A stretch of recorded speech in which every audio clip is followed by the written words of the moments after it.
Fred Lane was humanity's strongest warrior. After defeating the last demon, he was supposed to marry his beloved. But in the end, he was reborn as a demon and was left with nothing. He had to go back and get married. The system said that he could be reborn as a human if he died again, not counting suicide, so all he had to do was die. But it wasn't that simple. Fred earned 10,230 points for killing the Blue Alliance and rose to level 10. He defeated the army squad and rose to level 1040. His defense increased by 30%, and all stats increased by 5 points. Resistance will be activated when Fred is hit 15 times, after which a critical hit will be activated. Everything came to him one after another, leveling up, elevation, love, friendship, endurance, everything you could wish for. Fred has even received recognition from the 200-year-old Demon Lord. If he doesn't die, he will evolve along with the demons. He will fight and take a different path. His beloved, the princess of the human race, Sharon Lamb, promised to wait for him to defeat the last demon and become the strongest on the continent. They were to have a grand wedding. Fred promised her that he would definitely win. He entered into a fight with the strongest demon. It's time for this demon to accept his death. Today marks 18 years since Fred has been serving in the military. He has been given the chance to lead the strongest team in humanity to attack a powerful top-level demon. And once they defeat him, they will be able to return to their former glory. The 1,000-year struggle between the demon and human races is coming to an end. In this struggle, humanity will emerge victorious. Here the system warns of danger. If the strongest demon dies, it will only be with Fred. There are 2 minutes left before his life ends. The 511th Army Squad, which he led, won many victories and made a great contribution to the development of humanity. Fred has access to a one-time reincarnation. The system offers him 2 options: die or be reborn. He chooses to be reborn. Someone wakes him up, saying that the squad is about to arrive. So Fred was reborn and killed the Demon Lord. He didn't think it would be that easy. Here he discovers that for some reason there are ugly demons standing next to him. They tell him that the Blue Union is about to be here. If he doesn't leave now, it will be too late. Fred doesn't understand what this means. He looks at himself in the mirror and realizes that he has been reborn as a demon. This is not a rebirth. He was the light of the human race, and his bride is waiting for him at home, so the system must release him. It turns out that an error occurred during his rebirth. Fred demands to solve it, but the system says that it is impossible. Fred doesn't believe it. The system reminds him that his rebirth was a one-time thing. If he can die again, he will become human. The demons decide that he is too fearful, people will attack soon, and then things will be really hard for him. The demon mage senses that 12 people are coming. This is the Blue Union. They are 1 kilometer away from the demons. Except for His Majesty, who is a B+ rank, none of them are their match. The key warrior has already been captured. Therefore, they must reach an escape route as quickly as possible. Otherwise, if they fall into their hands, they will be skinned alive. The Blue Union is very close. They are people, and Fred is now a demon. He moves forward. It looks like he's gone crazy. There are people there. Fred says hiding isn't the best option. He will hold them back and let the rest run for now. Frank has changed a lot. He wants to sacrifice himself for them. Suddenly a collapse begins. It seems like magic. The passage is blocked by stones. Here appears the daughter of the Demon Lord, Galactic Mage Cheryl Rice. She says that she and Frank grew up together. In a critical moment they will not abandon anyone. Fred says not to interfere with his transformation. He starts punching the pile of rocks. Fred calls Cheryl a pathetic little bug. Shooter Kim Lee is outraged that he dared to call her that. Fred says don't underestimate him so much. He can afford it. It was strange that Cheryl hadn't noticed his enticing scent before. Fred tells the demons to go away. People won't be afraid of them because they won't be able to answer them. So he will sacrifice himself so that they stay alive. Just don't look at him. Cheryl doesn't want Frank to leave. Fred goes out to meet people. He is ready to take all 999 blows. They are attacking. Now Fred will be reborn for real and return to the human race. Here they start shooting at the attackers from an ambush. The Demon Clan took advantage of their skills and elevated their members, increasing their strength and abilities. After the death of the Demon Lord, the human race invaded their lands time after time, and because they could not put up a proper resistance, they continued to kill and rob them, and did not even think about compromising. It's time for the demons to fight back. They have no intention of backing down. The attackers were told that the highest rank among demons is B, and that the Galactic Mage Cheryl Rice is ranked A. She uses Divine Destruction. Thus the Blue Union fell and turned into a heap of ashes. Fred didn't die, but he rose. He earned 10,230 points for killing the Blue Alliance. If he dies, he will be reborn into the human clan, so it would be better for him to die than to rise. Demon Lord's assistant Kevin Green says their plan has failed. They calculated the time when their highness would be surrounded by the Blue Union, and the moment when she would be in the greatest despair. And then missed her. Neil led the soldiers to save her. He demonstrated his boundless charm and courage to Her Highness, and then scattered all the human corpses and embraced the princess, and it was at that moment that she was supposed to fall in love with him. No one could have imagined that they would rise up and defeat the Blue Union on their own. They say that Her Highness has awakened her royal power, and overall this is a good thing. In any case, all military power is in the hands of General Neil. Given his status, the court would force her to marry his son, and no one would dare object. Tomorrow they will propose. The general had long known that this plan would fail. Cheryl didn't expect Frank to show such courage in dangerous moments. She asks the maid to bring him here. She wants to reward him. The maid suspects that Cheryl has fallen in love with Frank. He receives a system notification and must distribute the 120 points he has collected according to certain characteristics. It was time to die, but it turned out to be more difficult than he thought. He is an elite demon. All stats are increased by 400%, strength 36, speed 41, physical strength 61, elemental strength 9, spirit strength 11. It seems his level is not that strong, but not for humans. I wonder who can kill him. Then a maid appears and says that Her Highness is looking for him. Finally she's here, only she can help Fred. He asks to kill him. Frank is usually not this fierce. I guess it's because he's drunk. The maid says today is not the best time. He should go to Her Highness. Fred comes to Cheryl. She says that he has shown himself well. She would like to reward him with the title of first class. From now on, he can safely enter the palace. In addition, Cheryl gives him the King Killer costume, which will help him become a real hero. This is the sacred robe of the previous Demon King. It is the best reward that can be given. The combat equipment was used for crushing attacks. It greatly increases the owner's power. Accessories: Kunlun belt, World Pole bracelet, Constellation necklace, Milky Way ring, Bright Moon gloves, Heaven Demon shield. Combat armor consists of Balrog mask, Heaven Demon scale armor, and enchanted war boots.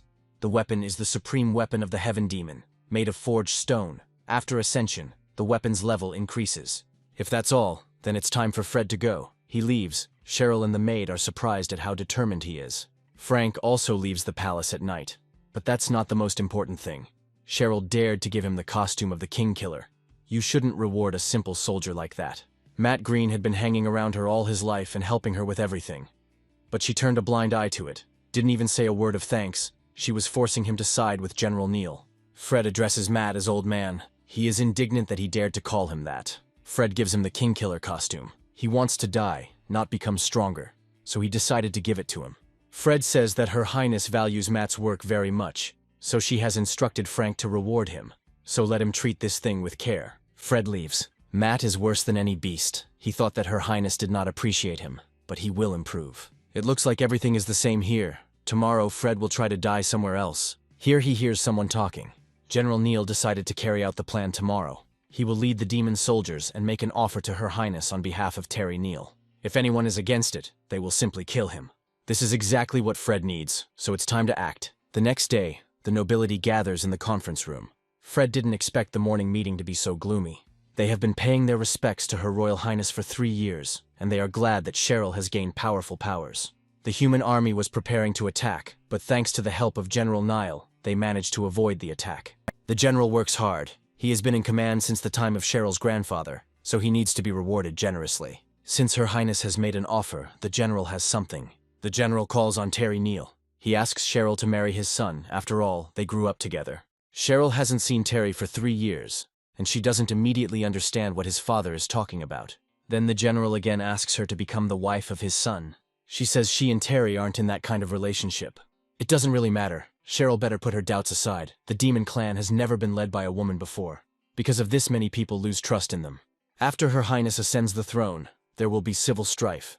But if she marries Terry, no one will dare to say a word. It makes sense, and Terry is incredibly handsome and brave, making him an ideal husband candidate. Kim Lee tells Cheryl not to give in. She is confused. Looks like Fred has a chance. He walks up to Cheryl and grabs her hand. Fred says there is no need to agree with them. Everyone is free, and has the right to decide for themselves who to associate themselves with. The general has no right to give orders to the daughter of the demon lord. He says that he did everything to ensure that the clan prospered. He is the only general appointed for 2 terms at once, a great commander who is respected by everyone.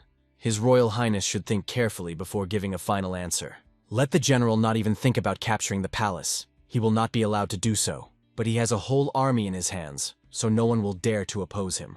Cheryl says the general is right. She needs to agree. Finally, Fred gets his chance. He states that Cheryl gave in so easily, as if she didn't have royal blood. She was probably scared. No one gave the general the right to tell her highness what to do. It seems he is from a herd of cows or a pack of dogs, since he decided to mock Cheryl. Besides, she is the strongest demon. Her status is higher than all of them. She is stronger than 10,000 people. The general's son is not worthy of her. The general says his son is the strongest. There is no one more worthy than him. Fred says he's more worthy. He and Cheryl were together in the cave just a couple of days ago. Fred is sure that now the general will definitely kill him. Frank dared to go against the general. He is so courageous. They say it was he who stood up for her highness when she was surrounded by the Blue Union. He takes such a risk for Cheryl. Apparently, Frank wanted to die. He will regret his words. The general will eat him whole. We must run. This is the general's enormous power. It's all over. Fred will meet Sharon soon. However, he remains alive. Fatal injury prevented by magical order. Frank overthrew the general. This happens for the first time. No one has ever managed to withstand his blow. The demon who received the order also receives the complete trust of all demons. In the future, he is granted the important position of commander-in-chief. Cheryl's grandfather and father gave him an order. From now on, he will be the leader of the army. From now on, Frank will lead the demon army together with General Neil. Now the general will be able to take away Cheryl's power. Still, there is no one stronger and more powerful than him. Fred is congratulated on his new position. Somehow the difficulty has been increased again. It turns out that some demonic order was able to win the trust of Her Highness. But it is unknown whether Frank can lead an army, and whether he has experience in battle. Only General Neil can be the leader. Only he is connected to the ancestors. The ancestor Liam Rice is the most important among them. Only those who have been recognized by the ancestors are worthy of power. If Fred can earn the approval of the ancestor, then the general will transfer power to him. But for 100 years, no one has left the ancestors' shelter alive. General Frank Neumann has already shown himself. It's time to listen. Cheryl protests. We can't let him into the cave. It's a dangerous place. He'll die. This is exactly what he needs. Fred agrees. Let him be shown where to go. He sets off immediately. 200 years ago, the demon clan faced a grave danger, and in order to protect the clan, Lord Rice sacrificed his own life. He sealed the remains of his soul so that it could still be used to pass the deadly test that no one had ever managed to complete. A minimum of 2 commands are required to enter, but it's unlikely that anyone else will go there. It's very dangerous. No one wants to die. In that case, let Frank go alone. If he can't even find a comrade, there can be no talk of managing an entire army. Terry volunteers to go with him. His father doesn't want him to go there. Terry thinks his son is worse than Frank. The general says that he cannot take such risks, because he is the future of their kingdom. Terry also wants to show his ancestor his strength, because he is the future ruler. They didn't expect anything else from him. They too would like to have the same determination and strength. He made the right choice, but he needs to be careful. He was brave and determined since childhood. Frank cannot be allowed to stay alive. Terry can even destroy it himself while passing through the cave. He says that he knows everything himself. Fred is told that Terry Neal is a very cruel and selfish person. He will never leave Frank alive. He will stab him in the back, so he needs to be careful. This is a great chance. Matt has the best healing and restorative potion. The cave is very dangerous, so you need to watch your health. Fred says Matt worries too much. Soon Terry and Fred prepare to enter the ancestors' cave. Fred offers Terry the potion. Everyone was perplexed, because they didn't yet know that the future demon lord was about to be born. Fred and Terry enter the level 0 space where ghost bats live, who can remain invisible for long periods of time. Terry didn't think that there were monsters like this in the cave. Fred tries to get their attention. He's so vulnerable, like an open target, so weak. It is not clear what he is doing. One cannot expose oneself to the enemy. Fred deliberately stood with his back to Terry. It was time to attack him. He thinks Terry is just about to attack him. However, in reality, he is not attacking Fred, but the bats. Monsters surround them. Frank, of course, had noticed the hidden enemies long ago. Apparently he wanted to become bait to make them come closer, and then let the strongest demon deal with them. He was wrong to think that he had caught Terry off guard. Fred swears he didn't see any monsters at all. Terry attacks again. Fred just wanted to set himself up, but Terry decided that they were partners, and now all the monsters are running towards him. Due to the extremely powerful damage, the mice are triggered into a counter-reaction, so they rush to save their comrades.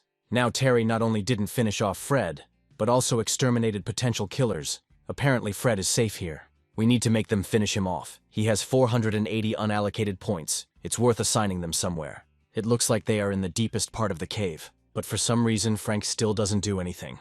He may not be strong enough to fight monsters. The battle with the Demon Lord's messenger begins. Level A, completion time 20 minutes. Must destroy the defense of the Demon Lord's messenger. Terry attacks. However, the demon catches his weapon. It releases spiky tentacles.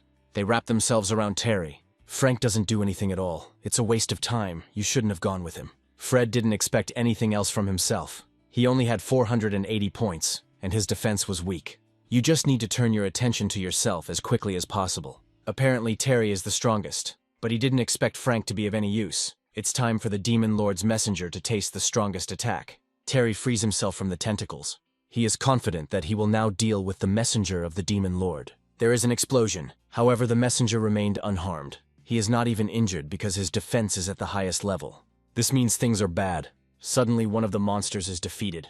Frank did it, but he only wanted to divert attention to himself, and instead destroyed the monster with his attack.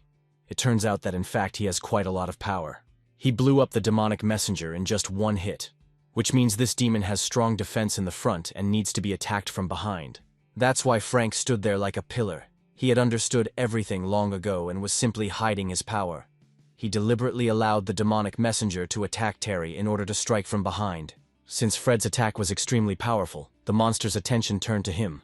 The plan is working as it should. Now he is their target. Rank A demons are very strong and have high attack power.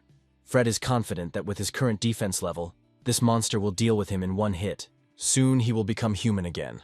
However, the monster is attacked by Terry. Now there are 3 Demon Lord's messengers left. Terry says that Frank's strategy is not bad. Now it is clear that their weakness is their back. It is good that Frank first put him in the line of fire. Due to the massive damage dealt, the monster's target has changed, and they will now attack Frank's ally. Terry doesn't understand anything. He also used poison. Now they definitely won't defeat him. Fred is going to attract the attention of the monsters. He attacks. Now he was their target again. He hopes that this time they will definitely kill him. However, Terry attacks them again. There was one last monster left, Fred's last chance. The monster is about to strike him. But this time Terry attacks him. All the Demon Lord's messengers have been destroyed.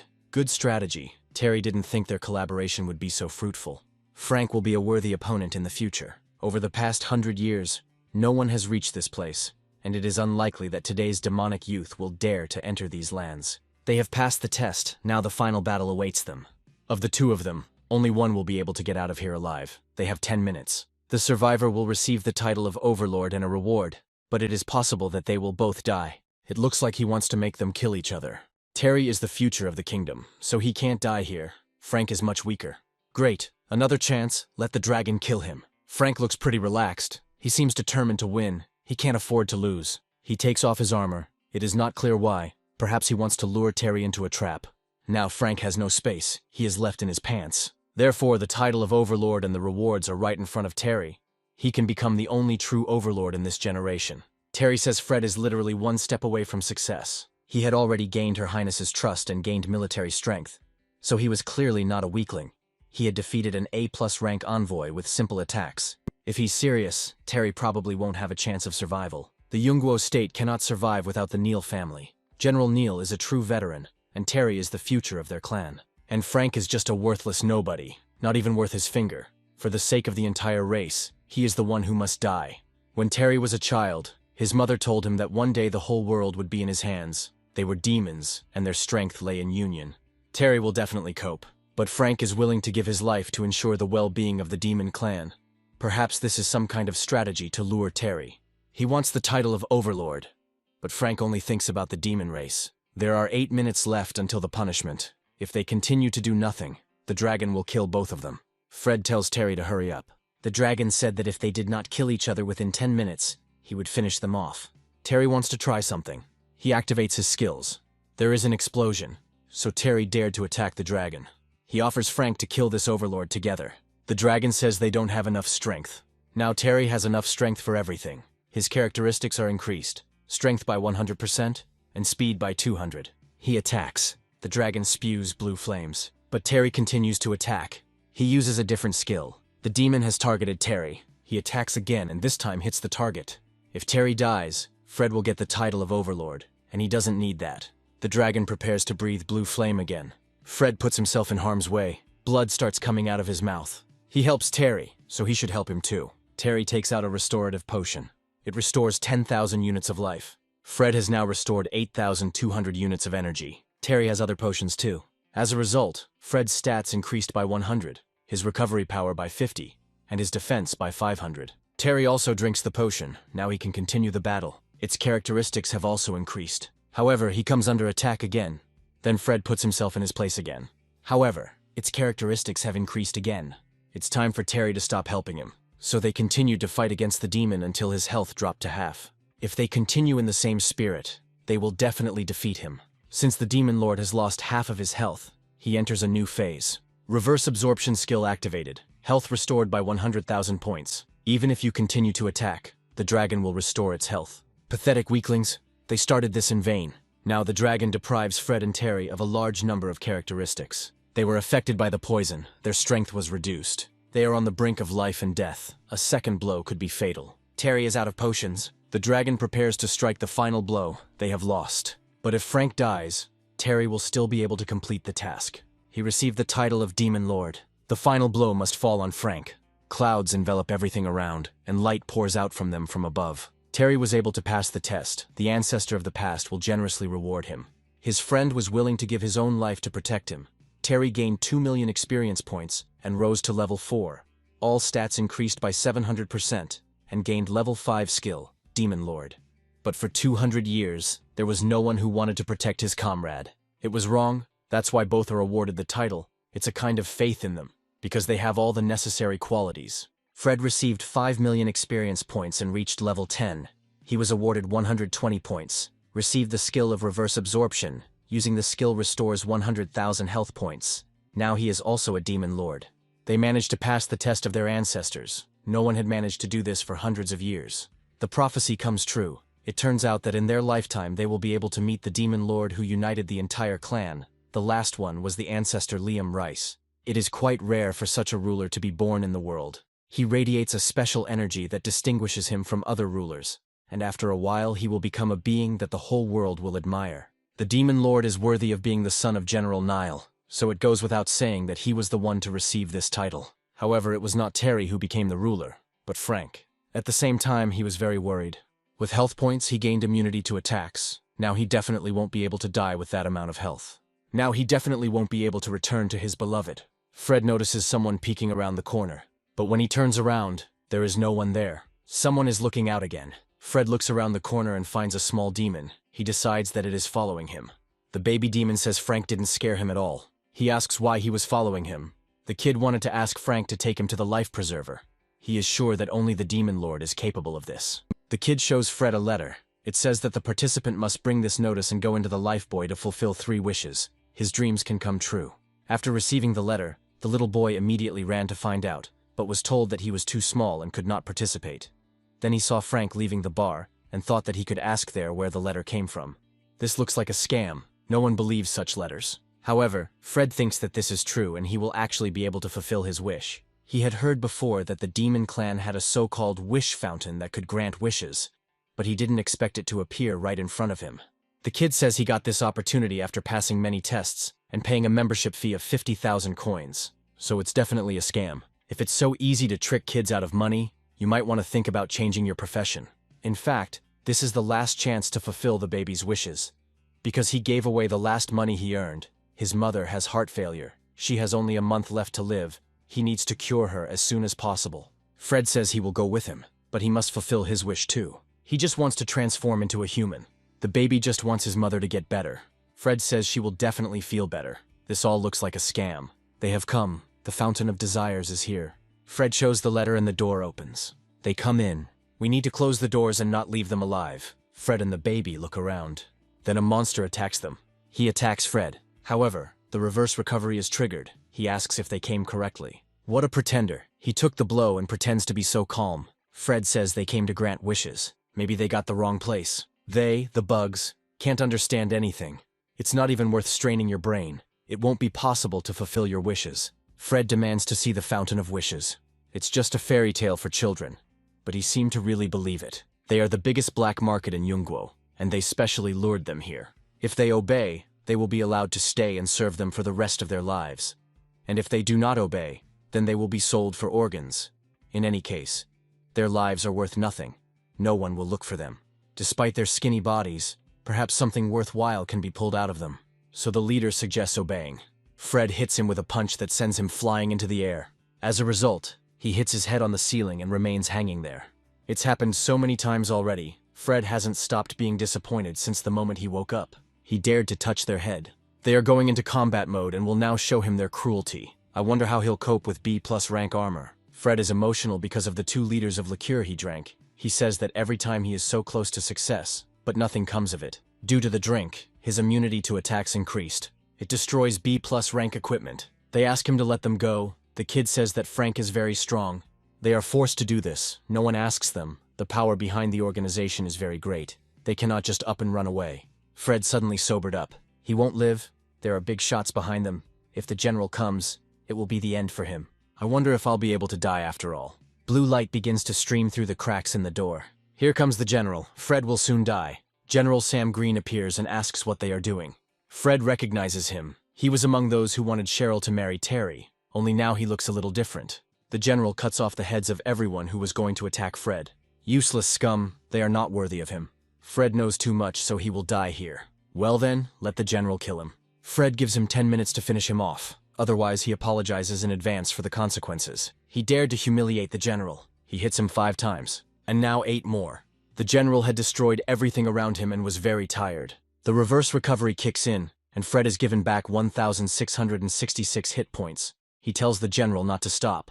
He attacks again. A passive skill is activated. After receiving 15 hits, Fred receives a recovery, and all hits dealt to him are reflected. The general loses 2,800 points. This is the same man who became the second general. He went to his ancestor and stayed alive. If everyone takes care of Frank, don't think he's the coolest. He's just a low-level demon who relies on a girl. And the highest-ranking demon general with 3 hearts. He is the future of the demon clan. The general activates rank A ice armor. He deals Fred crushing blows. However, all these blows come back to him. As a result, he is about to die. Meanwhile, Fred is still full of energy. The general asks not to beat him. He will give him everything he wants. Money, fame, influence. Fred wants him to kill him. Here comes someone else. It turns out that it is the general's brother, Kevin Green. And he was the one in the palace. He says that his brother is to blame himself. The final word is with General Neumann. He has no right to decide anything. He says it's a military factory that was working on producing weapons. But bad management was to blame for this misunderstanding. He can fix it. But Fred is not interested. Useless scum. None of them are truly strong, and they still dare to claim such statuses. By the way, the fat man said that he would give Fred whatever he wanted. The general said that he had several hearts. He denies it. They are going to cut out his heart. He says he made a mistake and asks to let him go. If he has 3 hearts, he will live without one. So now the baby's mother will get better. Fred thinks that something like this can help her. It's just a pity that his wish will never come true. Frank didn't find the energy accumulator. Everything is fine with the demonic element. This is Yunguo's most powerful energy weapon. We must protect it. No one will get it. It seems like an army of people is approaching. They are preparing for an offensive. This battle was supposed to be led by Fred, but now it's just his body here.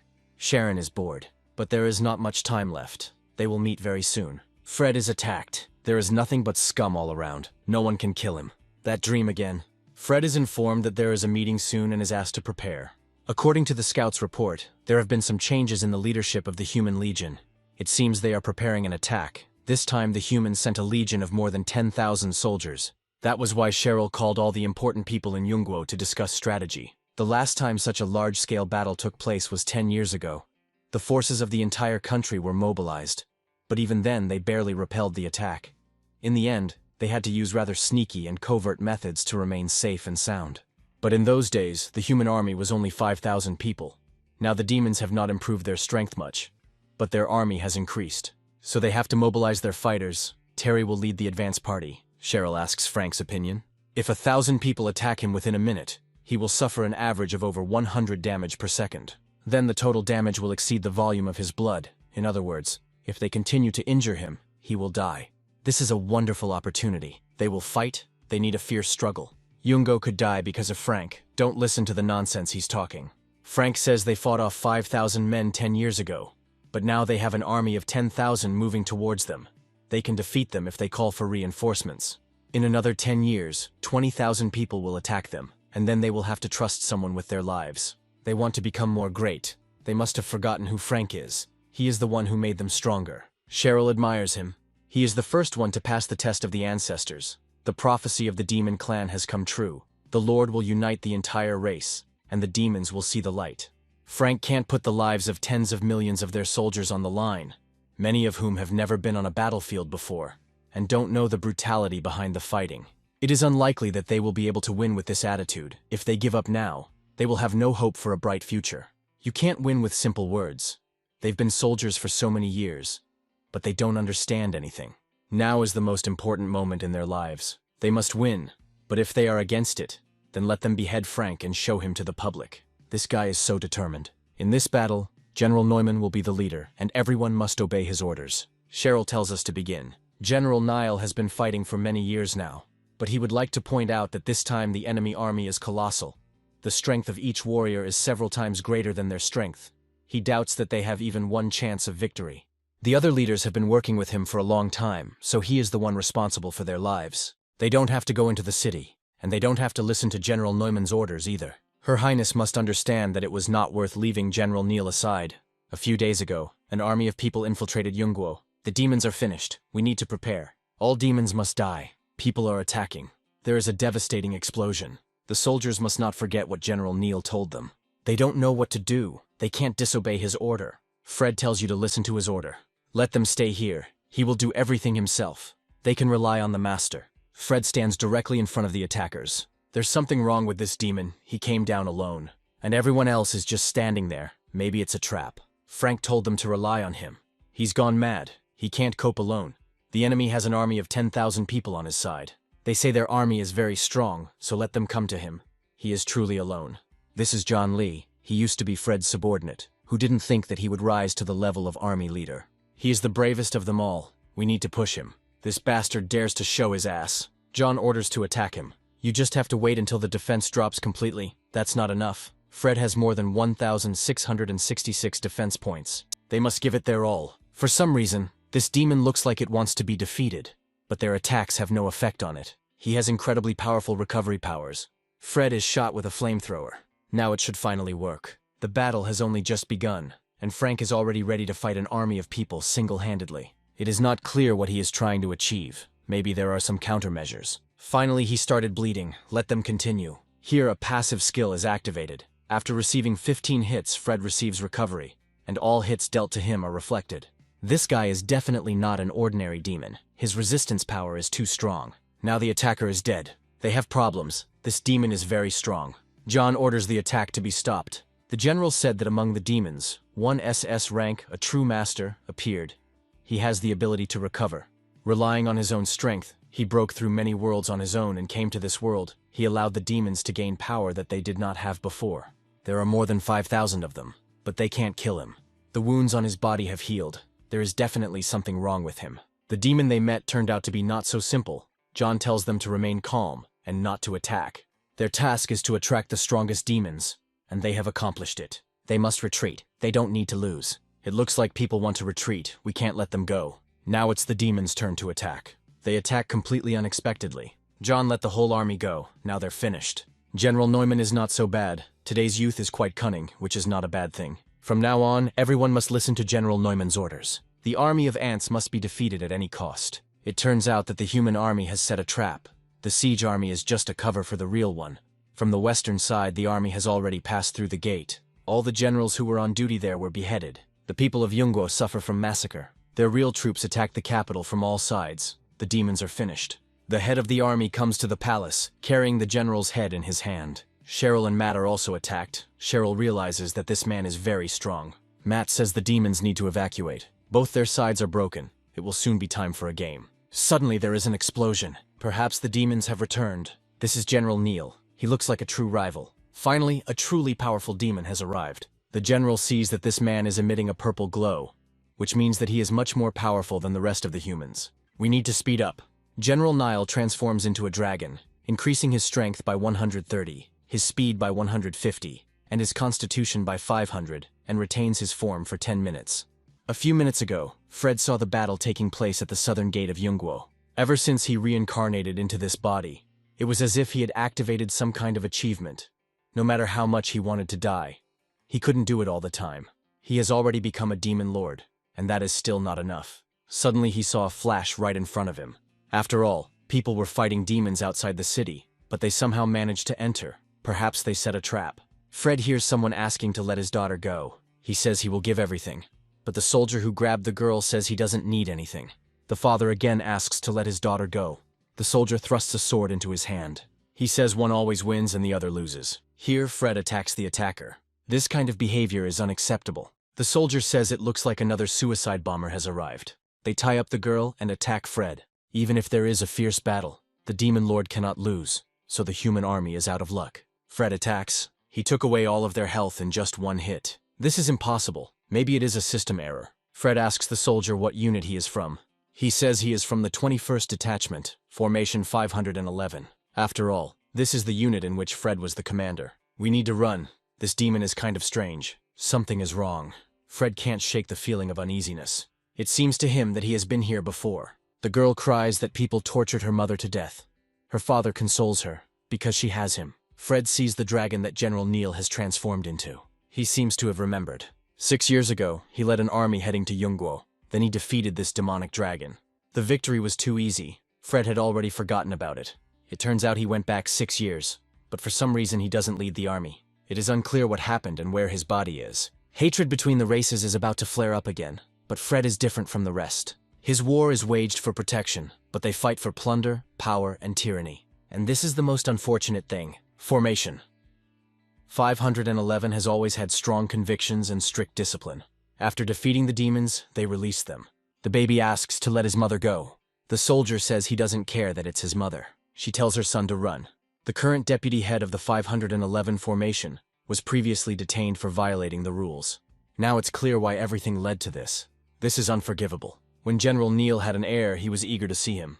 It was the first time he was seen so excited. The general was happy. His son looked very calm. The general promised that he would protect him and Yungguo. Therefore, he will not allow the kingdom to perish. The commander understands that this is just an ordinary A+ rank demon and does not pose a threat. The battle won't take long. The commander attacks. General Neil prepares to repel the attack. However, the weapon aimed against him proves too powerful. It cuts off parts of the dragon's body. The general doesn't have enough strength against this man. He was only teasing him. No one is his equal in strength. He says he's still not happy. Now this man will kill the general. Something is happening here. Terry stopped the commander of the human army. He says he came to kill him. The general won't allow this. Terry is not his opponent. He is just a pathetic bug in his path. The general has been telling him this since childhood. He won't allow it. He's a pathetic little bug. It won't work. It's unclear why Terry is so insignificant in his eyes. As a child, he was asked who he admired most. He said that he was a father, because he is a general who leads the troops. When Terry got first place in the exam, he wanted to make his father proud. However, he acted as if he didn't care. When Terry grew up, he won first place in the assessment. His father said he was the same when he was young. Terry was later promoted to lieutenant general, becoming the youngest lieutenant general in history. Father only said that he knew it. It looks like Terry will never get his full approval. The commander of the human army finds this interesting. General Neil tells Terry to get out again. The enemy is not so simple. Terry doesn't care if he is Buddha himself, as long as he has entered the lands of Yungguo. Therefore he must die. The general says that Terry doesn't understand anything. People are too strong. Terry blows off heads of those around him. The commander did not expect this. Terry did it in one hit. This demon is not like the others. Terry activates the Demon Lord skill. A green light flashes around him. It turns out that Terry has long since become stronger than his father. As a child, he was very upset by his indifference. However, in reality, General Neil considered him the best. He just did not show his emotions. Terry brought his report card to his father. He showed great interest in the war, but the general did not want to lose him. He was informed that Terry had won first place. The general had long known that his son was the only one like him. However, it did not correspond to his plans. The general was upset every time he learned that Terry had achieved success in military affairs. Apparently his son enjoyed the dangerous path. But he is a genius. He took first place again. He didn't expect anything else from Terry. He had already said that he would be cool with the army, and Terry would be fine at home. But for some reason he went into the army so early, the general really had no idea how to behave with his son. He should have had a safe, happy life. Now the general realizes he was wrong. Terry is a natural warrior. It activates the dragon's roar. A blinding flash erupts. The commander says that at last a truly worthy demon has appeared. Now he must show his full potential. The general had already seen this weapon on the map. This sword can cut through anything. His blade sets the palace tower on fire. The general says he was wrong. All this time he forgot to tell Terry that he was his proudest moment. Terry couldn't even think about it. The general's hand is cut off. Terry is the best soldier, and in the future he will definitely become the best demon. Therefore he must live. The weapon in this man's hands is not something that can be obtained so easily. He must have fought an SS rank demon. None of Yungguo is his opponent, but General Nile always made the last move, all for Yungguo and for the future. Terry must live. His father has the ultimate skill, Living Wall. He can destroy his life by creating an indestructible firewall. The defense of nearby objects will increase to 10,000. Terry was supposed to grow up in peace and health, and his father promised to protect him for the rest of his life. Cheryl and Matt hold back Terry, who doesn't want his father to die. So they decided to escape, but the commander had not yet enjoyed their performance. He has not yet seen their despair. Here someone tells him not to rush and not to kill them so easily. A group of idiot demons desperately defended this thing. Kevin Green gives it to him. He wants to be accepted into their team. The commander asks why he should believe him. He says his clan has been keeping this element for several centuries. From the very beginning of the unification of the entire demon continent by the first demon king, Liam Reese. The traitor's ancestor was the overlord's most trusted person. Each demon king has 3 generals next to him, one of whom is good at spells, the second at governing the country, and the third at fighting and military affairs. And only Kevin's clan can be close to the king without magic and skills in the field of war. This thing is very useful. They have been its guardians from the very beginning, and only their clan can activate the cube. The demonic element obeys Kevin. In front of him is an elemental body that collects all the life force and spiritual power of the demon race. Every demon needs this element to work. The next element takes about several decades to appear. Quite a powerful thing. And Kevin gives it to her so easily. It seems like he thinks he's an idiot. The commander brings the blade of his sword closer to him. Kevin drops the cube. He just wants to live. He is too weak. He has no fighting ability, no inclination for military affairs. Even he will die under the power of this demonic element. Their clan was never particularly popular. Although they were generals, they were the very last ones. Cheryl says Kevin has gone crazy. This man killed their comrades and friends, and he wants to give him such a valuable item. He even killed Kevin's younger brother with his own hands. So this fat man is his brother. The commander throws his head at Kevin's feet. He says he deserved it. No one asked him to fight. They weren't enemies of people from the very beginning. This war shouldn't have been started at all. The commander says that it is quite wise of Kevin to give such a significant thing to the demons to a great man. He is flattered. Kevin followed the order. Matt uses the Roots of Life skill. Kevin bites his finger. This way he activates the demonic element. The cube lights up red. Their poor clan had been waiting for this very moment for centuries. Finally they were useful. They brought benefit to the demons. There is nothing more to regret. The explosion reverberates through the entire city. He sweeps away an army of people. Cheryl's maid is confused about what is happening. She and Kim Lee are far from the battlefield. Kevin was almost burned, but he didn't have enough strength. He only activated 1% of the true power of the demonic element. Terry and Cheryl pick up General Neil. Kevin can't do more. He's used up all his strength. An S-rank thunder dragon appears and saves all living beings within the circle for 30 seconds. Kevin's last choice was wrong. He shouldn't have used his strongest skills without knowing his opponent's trump cards. Now Kevin must be prepared to bear the consequences. Who would have thought that a demonic element would be in a place like this? It doesn't look like the kind of place a demon lord would be born in. It's time to get to the point. Perhaps the dragon does not want to go against his comrades, but the commander forces him. A weapon similar to a mechanical crab lands on the dragon. He hurts the dragon. Then he rushes into attack. Matt calls for the protection of the mistress. Cheryl tells him to take better care of himself. The demon clan can only talk. Now the commander will show what a real battle is. As a result of the battle, he receives information about the enemy's characteristics. General Nile is an A+ rank warrior. Strength 1,484, Speed 1,267, Constitution 1,456, Stamina 546, Elements 1,092, Spirit 595. Normal elite demons have 200% of the stats, and elite A+ rank demons have 500. Not particularly high figures, but the general is very proud of them. In this case, the commander will start with force. Here Terry attacks him. Now the commander has access to his characteristics.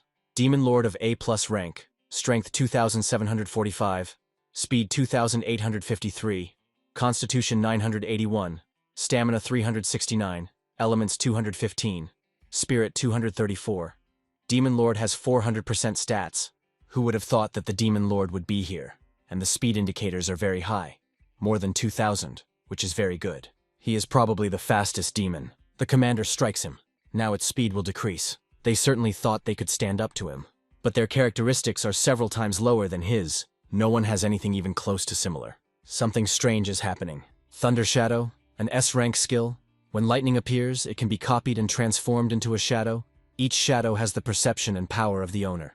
He kept wondering why they were still alive if they were so weak. But then he realized it. As a child, the commander tortured and killed animals. And now he does the same to the defeated. He understood why they lived, to satisfy his needs. There is no hope. The strongest warriors are defeated. They lost. General Neil says that at least they will die together. The commander did not expect anything else from the defender of the state.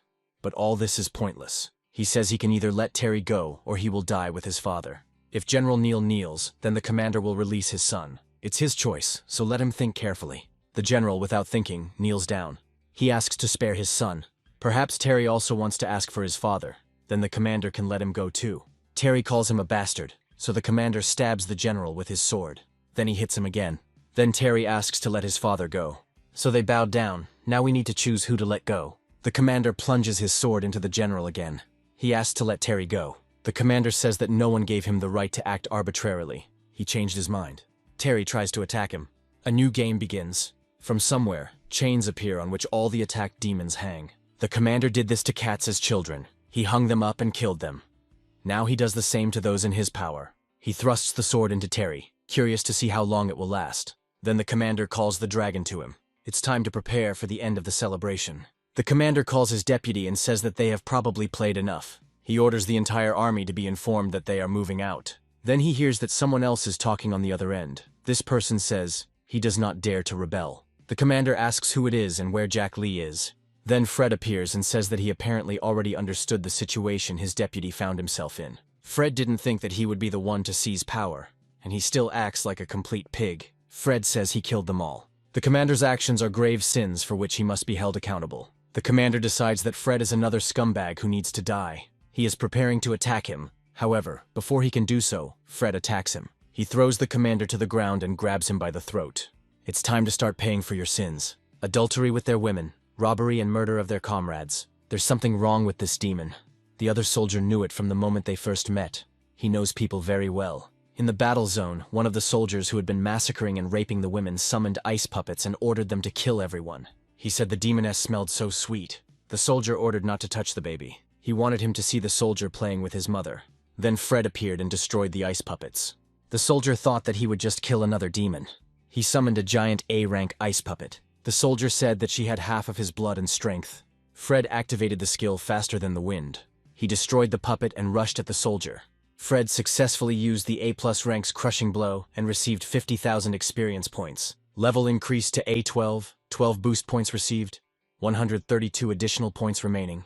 A new S-rank skill has been unlocked. Fred can copy his opponent's skills. It's time to find out the truth about what happened to his army. Fred was originally in charge of Squad 511, with Barry Gray as his deputy. But about a month and a half ago, the deputy threw a banquet in honor of his wedding. It was on that day that they decided to act. Fred was not present at the banquet, which gave them a great opportunity. While everyone was drunk, Dan and Nick snuck into the deputy captain's camp and tied him up, then told him the plan about how they wanted to frame Fred, as if he was taking bribes. Barry was better off sitting quietly so that things wouldn't get worse. Dan said that if Barry let him become captain, he would appoint him as deputy, and they would go against Jungo together.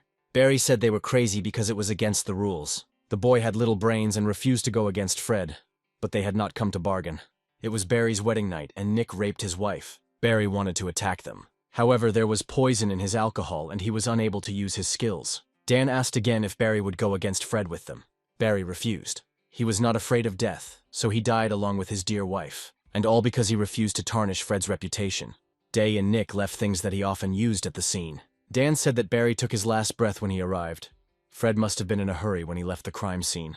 Dan placed all the blame on Fred. Then he led an army straight to his camp and prepared to deal with him. But no one could have imagined that he would not end up in the camp. He must have gone into hiding. Even the equipment and weapons he always carried with him were left behind in the camp. Dan then asked the so-called God for a warrant to search for Fred on the grounds that Fred had been caught plotting a mutiny, had raped his comrade's wife, and had escaped with a murder, thus making Fred an army sinner. Before the war, the army changed leaders. Dung became the supreme commander on the recommendation of his father. Nick asks why the demon is interested in human affairs. Fred, in turn, asks if anyone understands what really happened. Nick says these fanatics resisted, but were immediately sacrificed. It was necessary to behave differently. It is not clear why the army has such a system.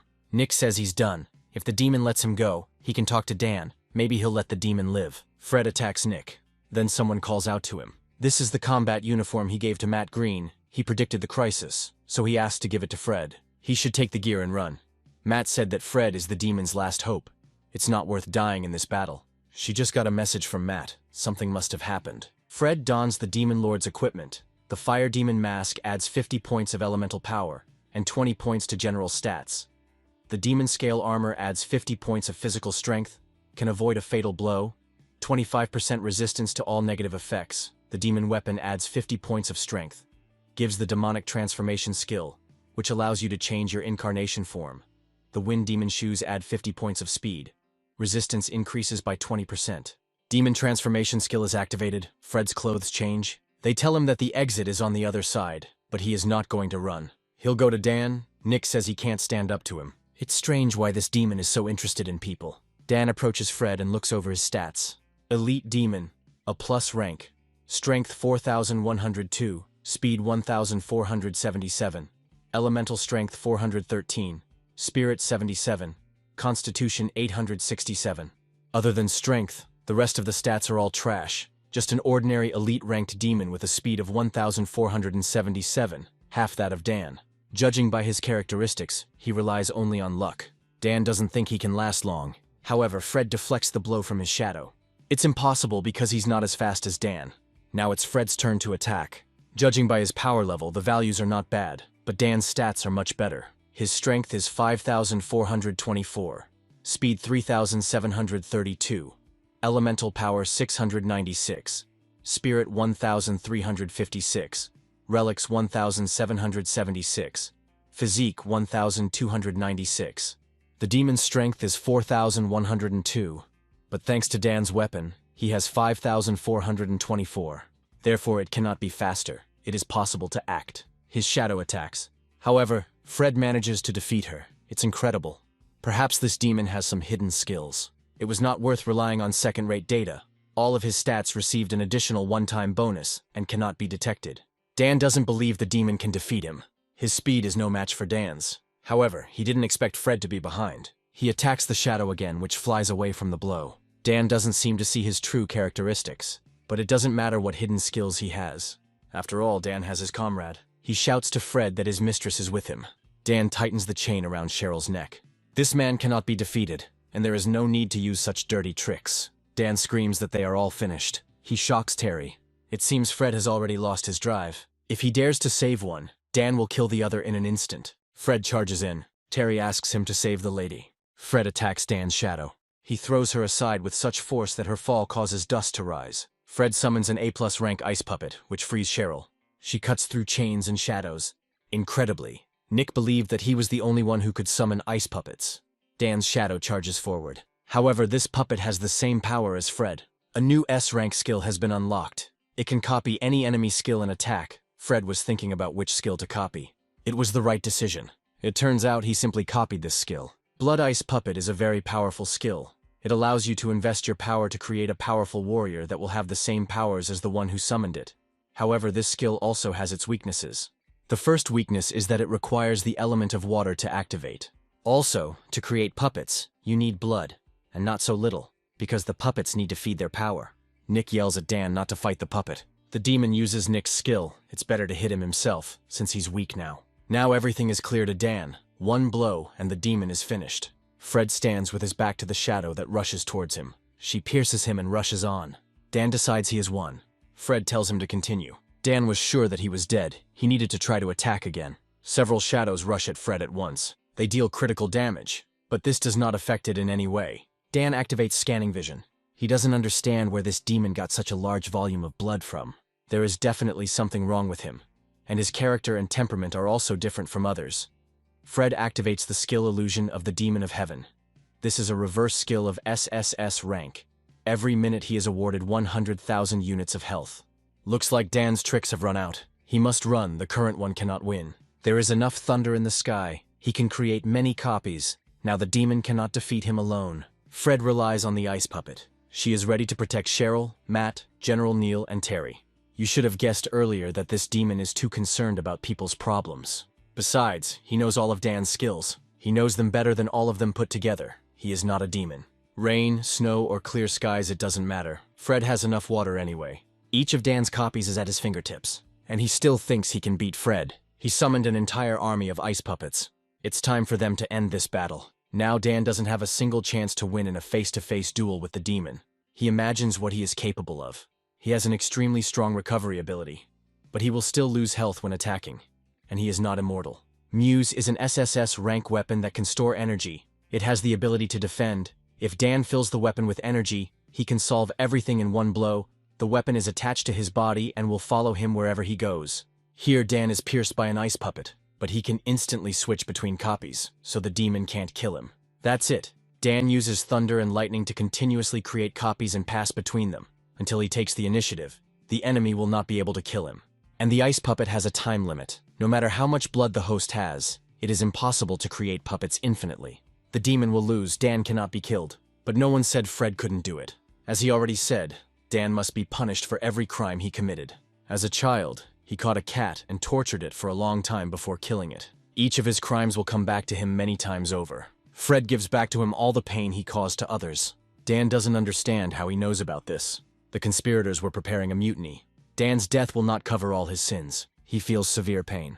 The ice puppet rips one of his shadows in half. Dan needs to experience it all for himself. Nick was wrong. This demon didn't plan to kill Dan. He was just making fun of him. You need to put all your energy into it. Dan will soon be full of energy. Just a little bit left. He takes out an SSS rank weapon, a blade. This weapon will exterminate the demon clan. A cat-like creature was jumping from tree to tree. It emerged from the foliage. People in the forest were looking for the thunder dragon, which had escaped. The creature watched them from the tree. Then it came across Fred, who was then a teenager. The creature hissed at him. Fred offered him a cookie. Recently, a war broke out between humans and demons for possession of a magic crystal, and many people were starving. Fred wanted the war to end quickly. Dan prepares to strike. Fred pulls his weapon towards him. It falls apart in Dan's hands. Now the blade has returned to its rightful owner. It's impossible because Dan tied him to himself. Fred thanks him for improving his blade. He waves it. A whirlwind forms around him, sweeping away the shadows. There is an explosion. Thunder Dragon realizes that Fred has returned. This dragon was once the creature he gave the cookie to. His name is Zeta. Dan's shadows begin to disappear. The dark clouds, thunder, and lightning also dissipate. Dan is surrounded by ice puppets. The battle is over. When Zeta grew up, Fred was 16. One day he saw a demon fall into the thicket of trees and wanted to go to him. Zeta began to turn his head in different directions, as if he was pretending to be a dog. But Fred knew he wasn't a dog, and no one would have thought so. Zeta was his main partner. They say that many years ago dogs were also friends of people. Dan tries to force G2 to grab Fred by pointing a mechanical crab at him. However, there is no thunder, so Dan is powerless. There is nowhere to run. The speed of the Thunder Dragon is estimated at 10,000 units. Fred cannot defeat it. Dan orders Jite to obey, threatening to blow him up. It turns out there's a bomb in there. Dan's a real monster. Dan climbs onto G2 and orders him to take off. He decides that he will never return to this clan of scum again. Matt says Frank's speed is about the same. Terry asks what he's thinking. He hardly wants to let them go. Suddenly Fred hears a voice. He says that he believes him, and there is nothing to worry about. It is the voice of the Thunder Dragon. Fred must remember the game they played as children. Jita throws Dan off of her. He grabs it in his teeth. Now you can continue the game. It's Fred's turn. Sita rushes down. Fred swings his blade, preparing to attack Dan. Here he activates self-destruction. Now the dragon will explode. He's about to hit the ground. The explosion progress is 99.5%. The mechanical crab that was supposed to blow up G2 is destroyed. Nick sees that it exploded. Jita descends to the ground. Dan asks to let him go. He's furious because Fred just won't die. He says that he should have thought about it earlier. He shouldn't have betrayed him. When Dan sees Barry, have him apologize to him for that night. Then he realizes that the demon is actually Fred. Dan is responsible for the coup d'etat and rebellion, rape, torture, and murder of comrades. He took Fred's weapon, his G2. He is a ruthless man and does not deserve to live. He faces the death penalty. Now Nick understands that this demon is their captain. He never ran away. Fred kills the boss of the human team and changes history. He earned 2,200,000 points and received the 4th rank. His level was raised to A16. His status was also raised. His weapons, equipment, and dragon will return to him, as will his chosen one. News came from the front lines. Unit 511 of the 21st Division was destroyed. General Dan Fox sacrificed himself. The body was not returned. His father says to prepare an empty coffin and tell the whole world that his son died heroically on the battlefield. Dan's younger brother, Harry, is furious and vows to kill all the demons. Lord Feng is informed that a letter for the Alliance Conference will arrive within 3 days, and is asked if His Excellency has decided on a suitable candidate. This Alliance Conference is like a public repentance, but he cannot refuse to participate. Their state shouldn't hand over A+ rank demons. They are too valuable personnel, but going to the conference is too dangerous. Not everyone can return. The ruler asks to give him 2 more days, then he will definitely make up his mind. His subordinate turns into a monster and says that he will be helped to make a decision. Meanwhile, a letter from the Alliance arrives in Yungguo. They didn't think that the state would go through so much in just a few days. Yangguo sent them support. Cheryl is grateful for the help. She is asked to have a good rest and soon give an answer about the participants of the conference. This is the most grandiose event of the Demon Clan. In Yungguo, destroyed buildings are being restored. Little Theo helps with the recovery with his magical powers. They ask him to rest a little and say that the general is looking for him. Kevin didn't think that such a young worker would help them with the restoration. The baby is grateful for the second heart transplant to his mother. It stopped beating in Kevin's body because of the explosion, and Theo's mother came in handy. Besides, Kevin is also indebted to him. Among humanity there are both good and bad representatives, as well as among demons. Those who do evil receive retribution. Nick was torn to pieces by demonic dogs, and those who do good get rewards. This is the credo of their poor clan. But Kevin's brother violated it in life, so he does not regret his death. Theo says that Kevin's brother used to be a terrible demon, but when people attacked them, he didn't care about his own health. He stood up for Theo and his mother and told him to hurry because his cut-out heart wouldn't last long. But then he met that man. Kevin's brother told Theo to take the heart and leave.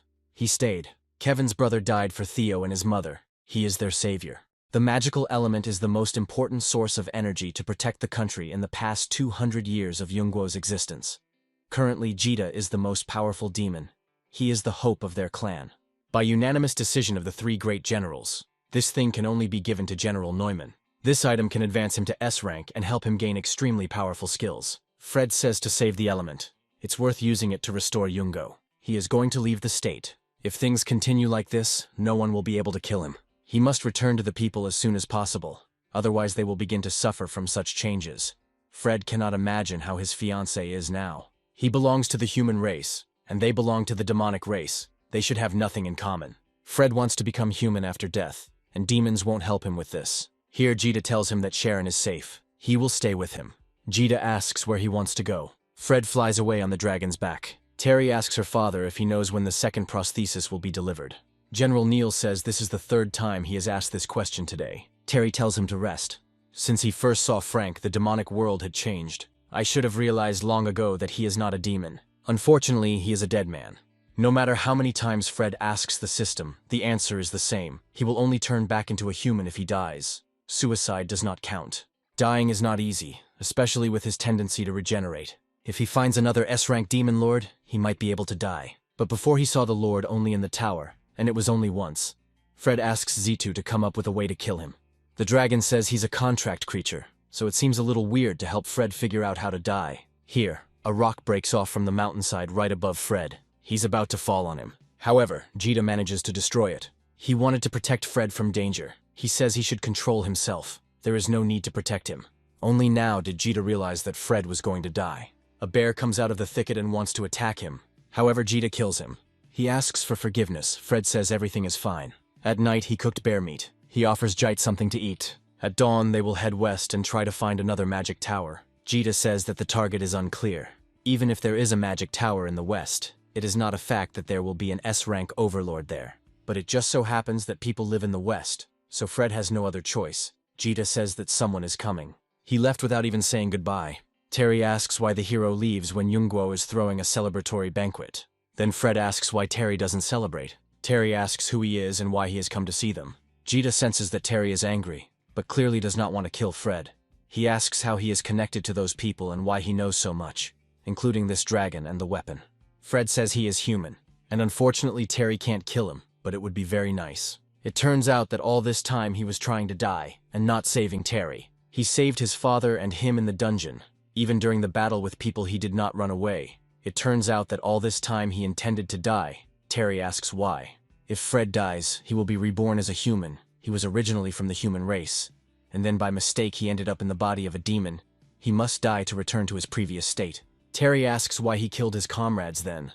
They could have killed him. He might not have saved them. He could have just waited for them to kill them and then run to certain death. The people could have won, and he could have returned, but for some reason he helped the demon clan. Fred says it's more complicated than that. It's a matter of principles. He cannot tolerate it when someone does evil and continues to be outrageous.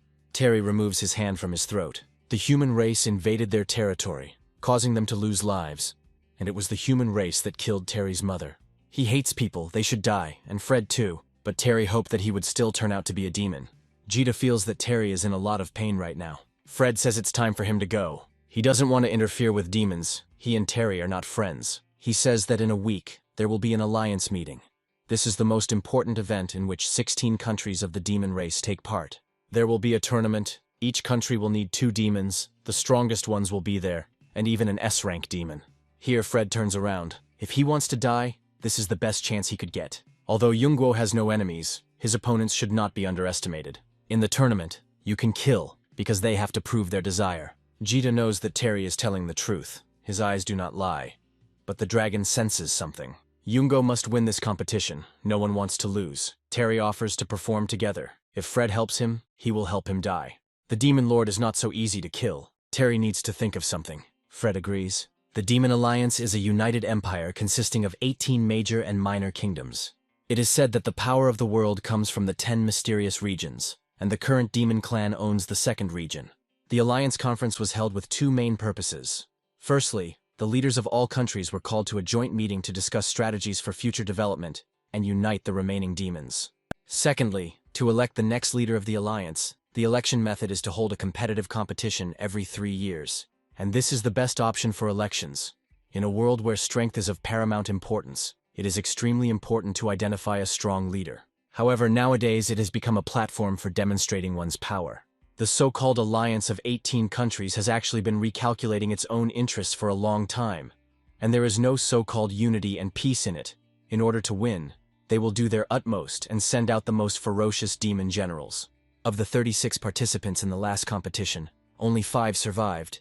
This year, the 3 powerful countries, Yunguo, Yangguo, and Leguo, will definitely send powerful S-rank fighters. None of the warriors that Cheryl's father sent ever returned alive. It is not too late to say that no candidates were found among them. However, the envoys had already left. They arrived. This is Yangguo. In his past life, Fred never had the opportunity to see this place. He always thought it was just an abandoned house. He didn't think that everything was completely wrong. They arrive at the capital of Yangguo. Only a few years have passed. No one would have thought that Baidi would change so much. There will be a party in the evening.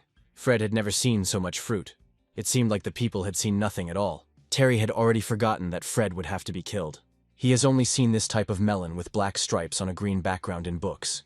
It is a legendary fruit. The seller thinks that it is from the east, since he has never seen such fruits. This thing is called watermelon. The seller offers to try it. This plant is grown in a magical field, and has the effect of instantly restoring physical strength. Terry didn't expect that all these A+ rank weapons would be mass-produced and sold in some roadside store. There was even an arsenal from Yunguo here. Their weapons are not as good as those in Yangguo, no matter what aspects you take, be it national strength, resources, economy, land area. Their country is superior to Yunguo in everything. The seller thinks that Terry came to watch the competition. He says that he is a participant. It looks like things are really bad with candidates in Yunguo. This is Susan Lair, a warrior mage and candidate from Yugo, asking for help in picking up an S-rank weapon and delivering it to the hotel. It looks like Yunguo will really have a hard time. Her rivals will fall before Yunguo. She has very powerful energy. It seems she is an S-rank demon. The demons here are very arrogant. Cheryl says it's okay. They're in a competition after all, so they need to show off. It's very different from when the 18 Nations Conference was first held. In the past, the countries had roughly the same level of national power, so they were cautious towards each other. Until now, only 3 countries, Yangguo, Yuguo, and Leguo, had real power and voting rights. The winners of the past few decades have basically changed between these 3 countries. The strong will always be strong. Such are the laws. The alliance competition stipulates that the winner can obtain the promotion stone, which is the fastest way to develop an S-rank demon. At the same time, the leader of the winning country will become the commander of the army of 18 countries, will command the alliance and will receive the key to completion. In other words, the winning country will receive more S-rank representatives and national power. It will also receive the right to destroy the alliance members and access to the mineral resources in that place. This is a hotel, the tallest building in the entire demon clan. The arrival asks if this is Siambal's hotel. Susan is irritated that it is not clear who has arrived. Terry can't stand her and wants to finish her off. Cheryl asks him to calm down and not to let himself be provoked. If aggressive behavior is recorded before the start of the game, he will be disqualified. Terry really wants to beat her up. Fred meanwhile asks the new arrival if they have come to participate. He answers in the affirmative. He is from Hugo's country. Fred asks not to feel sorry for him if they meet in the arena. Suddenly, someone rips Cheryl's backpack off her shoulders. This backpack contains their invitations. Fred wonders what kind of technology this is. A participant from Hugo asks to take care of his sister. It activates magical power. Ice flies at the person who stole Cheryl's backpack. Terry appears in front of him. The thief says he is also a participant. He will simply return their things. There is no need to cause problems for each other. Fred says the girl's brother from Hugo is a good guy. They wouldn't have been able to cope without him. He has some good techniques. Maybe he's also an S-rank demon. Larry says that there are no demons of that rank in Hugo's country, but he will try his best. The candidates keep coming. It will all begin soon. Quite a lot of people arrived at the hotel. If they continue to stand here, they will definitely not make it to the banquet. For some reason, the rest don't know that disabled people should be allowed to pass. Finally, it was their turn. Sherio lets Larry and his sister go ahead so she can rest faster. The administrator says that the documents need to be prepared in advance. They are just wasting time. Larry shows her the invitation card, but she needs documents. Then someone comes in and everyone immediately notices them. Every time the same thing. This is Brandon Chaney, the most famous candidate. He is the most powerful of all the participants. His bodyguard pushes forward. He pushes Larry away. The administrator suggests that Brandon go straight to the green zone and not stand in line, since his mother is sick. Here Fred pushes him away. He says everyone must stand in line. There are no exceptions. Fred tells the manager to serve them first. Brandon is not only a star, he also has a title. He is the first of the demon clan. And Fred is brave, since he dared to offend his man. The administrator hesitates. Fred asks what the problem is. He doesn't seem to hear Brandon. Terry feels that he has very powerful energy. Brandon says he likes Fred. His strength is impressive. He is reminded that participants will be disqualified if they start fighting before the tournament starts. He is a VIP, so there is no point in waiting for registration. Let him come here straight away. He will stay in a luxurious room and won't have to wait for others. They will see each other at the competition. Brandon will be waiting. Terry asks the receptionist how much longer they have to wait. The hotel manager looks at Larry's invitation card. He says that unfortunately, the girl will not be able to live here. But the letter didn't say that family members couldn't come. The manager asks how Larry can prove that she is his relative. Hugo's evidence doesn't work here. They only give priority to the participants. Even 2 participants from Yungguo are given a standard room. It seems like the manager is provoking them. They are candidates. He doesn't dare set such terrible conditions. The manager says that no one invited them here. Let them go home. Terry can try to hit him if he is not afraid of being eliminated from the tournament. They came for the competition, not for the drinks and food. And these children can't do anything at all. They've probably never even seen such tall buildings. The opportunity to come to their country for free is a real blessing for them. Candidates can't raise their hands or they'll be disqualified. That's probably why the manager is so harsh. Yahello is a disgusting country.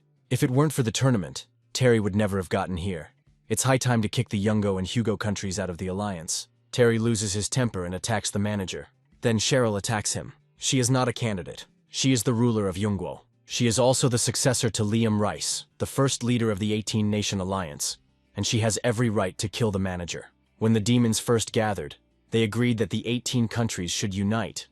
But if the clan was threatened by someone, Cheryl had the right to get rid of that creature. Initially, the Alliance Conference was a symbol of prosperity and unity. Apparently, everyone has already forgotten about this. What a wonderful show.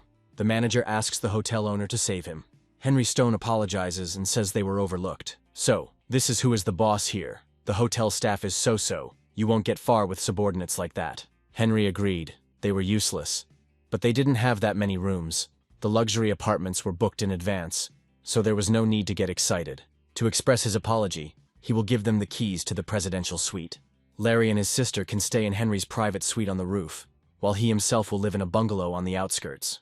The top floor is the highest point in all of Yungguo, and they will be able to enjoy beautiful views. The conflict that just arose was a minor misunderstanding due to poor management. Henry hopes that the candidates will not hold a grudge. There's a banquet coming up a little later, so they can prepare for it now. Fred asks what about the manager. It's hardly worth just letting him go. It will be too easy. Henry will take care of his future. 5 bullets, 1.5 chances of survival. Henry pulls the trigger, but the gun doesn't fire. The manager is grateful to him for not killing him. Henry tells him not to show up at the hotel again. Guests enter the elevator. The administrator says that she was very scared.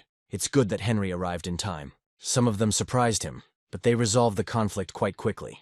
Maybe Jita feels it too. Henry got rid of the staff so easily. It's really strange why he did this. Maybe he forced it on purpose. Jita says there is only one reason. He is the same as Fred. He wants to test the strength of his opponents. Henry hopes that they will meet again. The competition will be divided into 2 stages. The first stage is a qualifying round, and the second is a full-fledged competition. In total, 36 people from 18 countries will take part in the tournament, but one of those who arrived will not take part in the first round. The remaining 35 people will be divided into 7 groups, each of which will have 5 people. Only one person from each team will have to survive. 8 people will advance to the next stage and compete in a 2-on-2 battle. This means Fred has a chance. Terry has to find a way to be the best. What happened yesterday made him angry. He thought he would cheer himself up at the party. However, they were not allowed into the VIP box. Only candidates from Yangguo, Yuguo, and Leguo were allowed in, and those from Yuguo had to go to the first floor for the second class. The employee said that nothing could be done. These are the rules. Terry decided that this was their revenge for that fat guy. He stocked up on equipment and potions, but something was missing. In an alley between houses, a bandit tells a girl to give him everything valuable. All the security is now at the tournament site, so there is no one to save her. Even in the most developed country, robbery flourishes. If she hadn't found out that Terry was going to the competition, she would never have ended up here. The bandit says to hurry up or she will get it. He is also a candidate and a member of the Black Gold Group, a criminal organization engaged in robberies and drug trafficking. It's a shame that a person with the ability to stealth is engaged in robbery.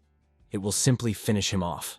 Here, the girl notices Terry. This is Lisa Steele, Princess of Juego. She calls him for help. The bandit tells her to be quiet, and if she yells, she shouldn't blame him for being rude. Terry attacks the bandit. Apparently last time wasn't enough for him. Terry asks why Lisa goes to such places alone. He is so handsome, and worries about her. Who would have thought that she would meet him here? Another member of the Black Gold Group peeks around the corner, thinking that Terry is Lisa's assistant. This girl looks very rich. You can't miss this chance. Here, the leg of one of the bandits freezes. Lisa activated the cloud element. Terry asks if she is okay. She says that just a little bit more and something bad would have happened. But Terry appeared in time and saved her. She was very scared. I wonder how this bandit managed to escape from the surveillance of the guards. Lisa suggests forgetting about him and going shopping, and chatting at the same time. Larry feels useless and apologizes to his sister, who says that the prices for drugs are just too high. But they will definitely come up with something. Larry will do everything possible to take first place. When he gets the award, he will definitely cure his sister. She says he would have been better off spending the money on protective gear and potions. If the enemy is too strong, Larry will not be able to fully defend himself and take first place. He says that he should buy potions to increase attack. Fred asks Jita if he thinks there are people present who could kill him. Jita finds it hard to say yet. They haven't seen the former champion yet. It is said that the partners from Yuguo possess great strength, and the hotel manager is clearly no pushover, and the candidate from Ligo has some pretty powerful energy. But they won't know their capabilities until Fred starts fighting them. For some reason, it's all so complicated. They could have just finished him off. Indeed, they could have run into trouble. Jita asks what he was planning. At the store, Lisa asks to pack all the S-rank equipment for Terry. He says no, he doesn't need it. Everyone had been preparing hard for the competition, and the conference finally began, with 18 countries taking part, and the candidates going live. But no one even suspected how the conference would affect the Demon Clan, and that it would become a major event in the history of the entire world. Everything will happen very soon. The participants of the qualifying round are asked to come up on stage. The first group of participants is from the countries of Uiguo, Yangguo, and Shuangguo.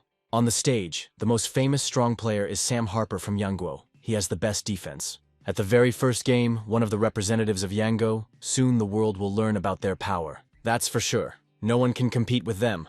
Victory will be theirs. On stage is the last candidate, Frank Newman, Yungo country. Jita asks him if he will really act like that. Fred says of course he will get his personality back. It's time to place bets. I wonder who will go further.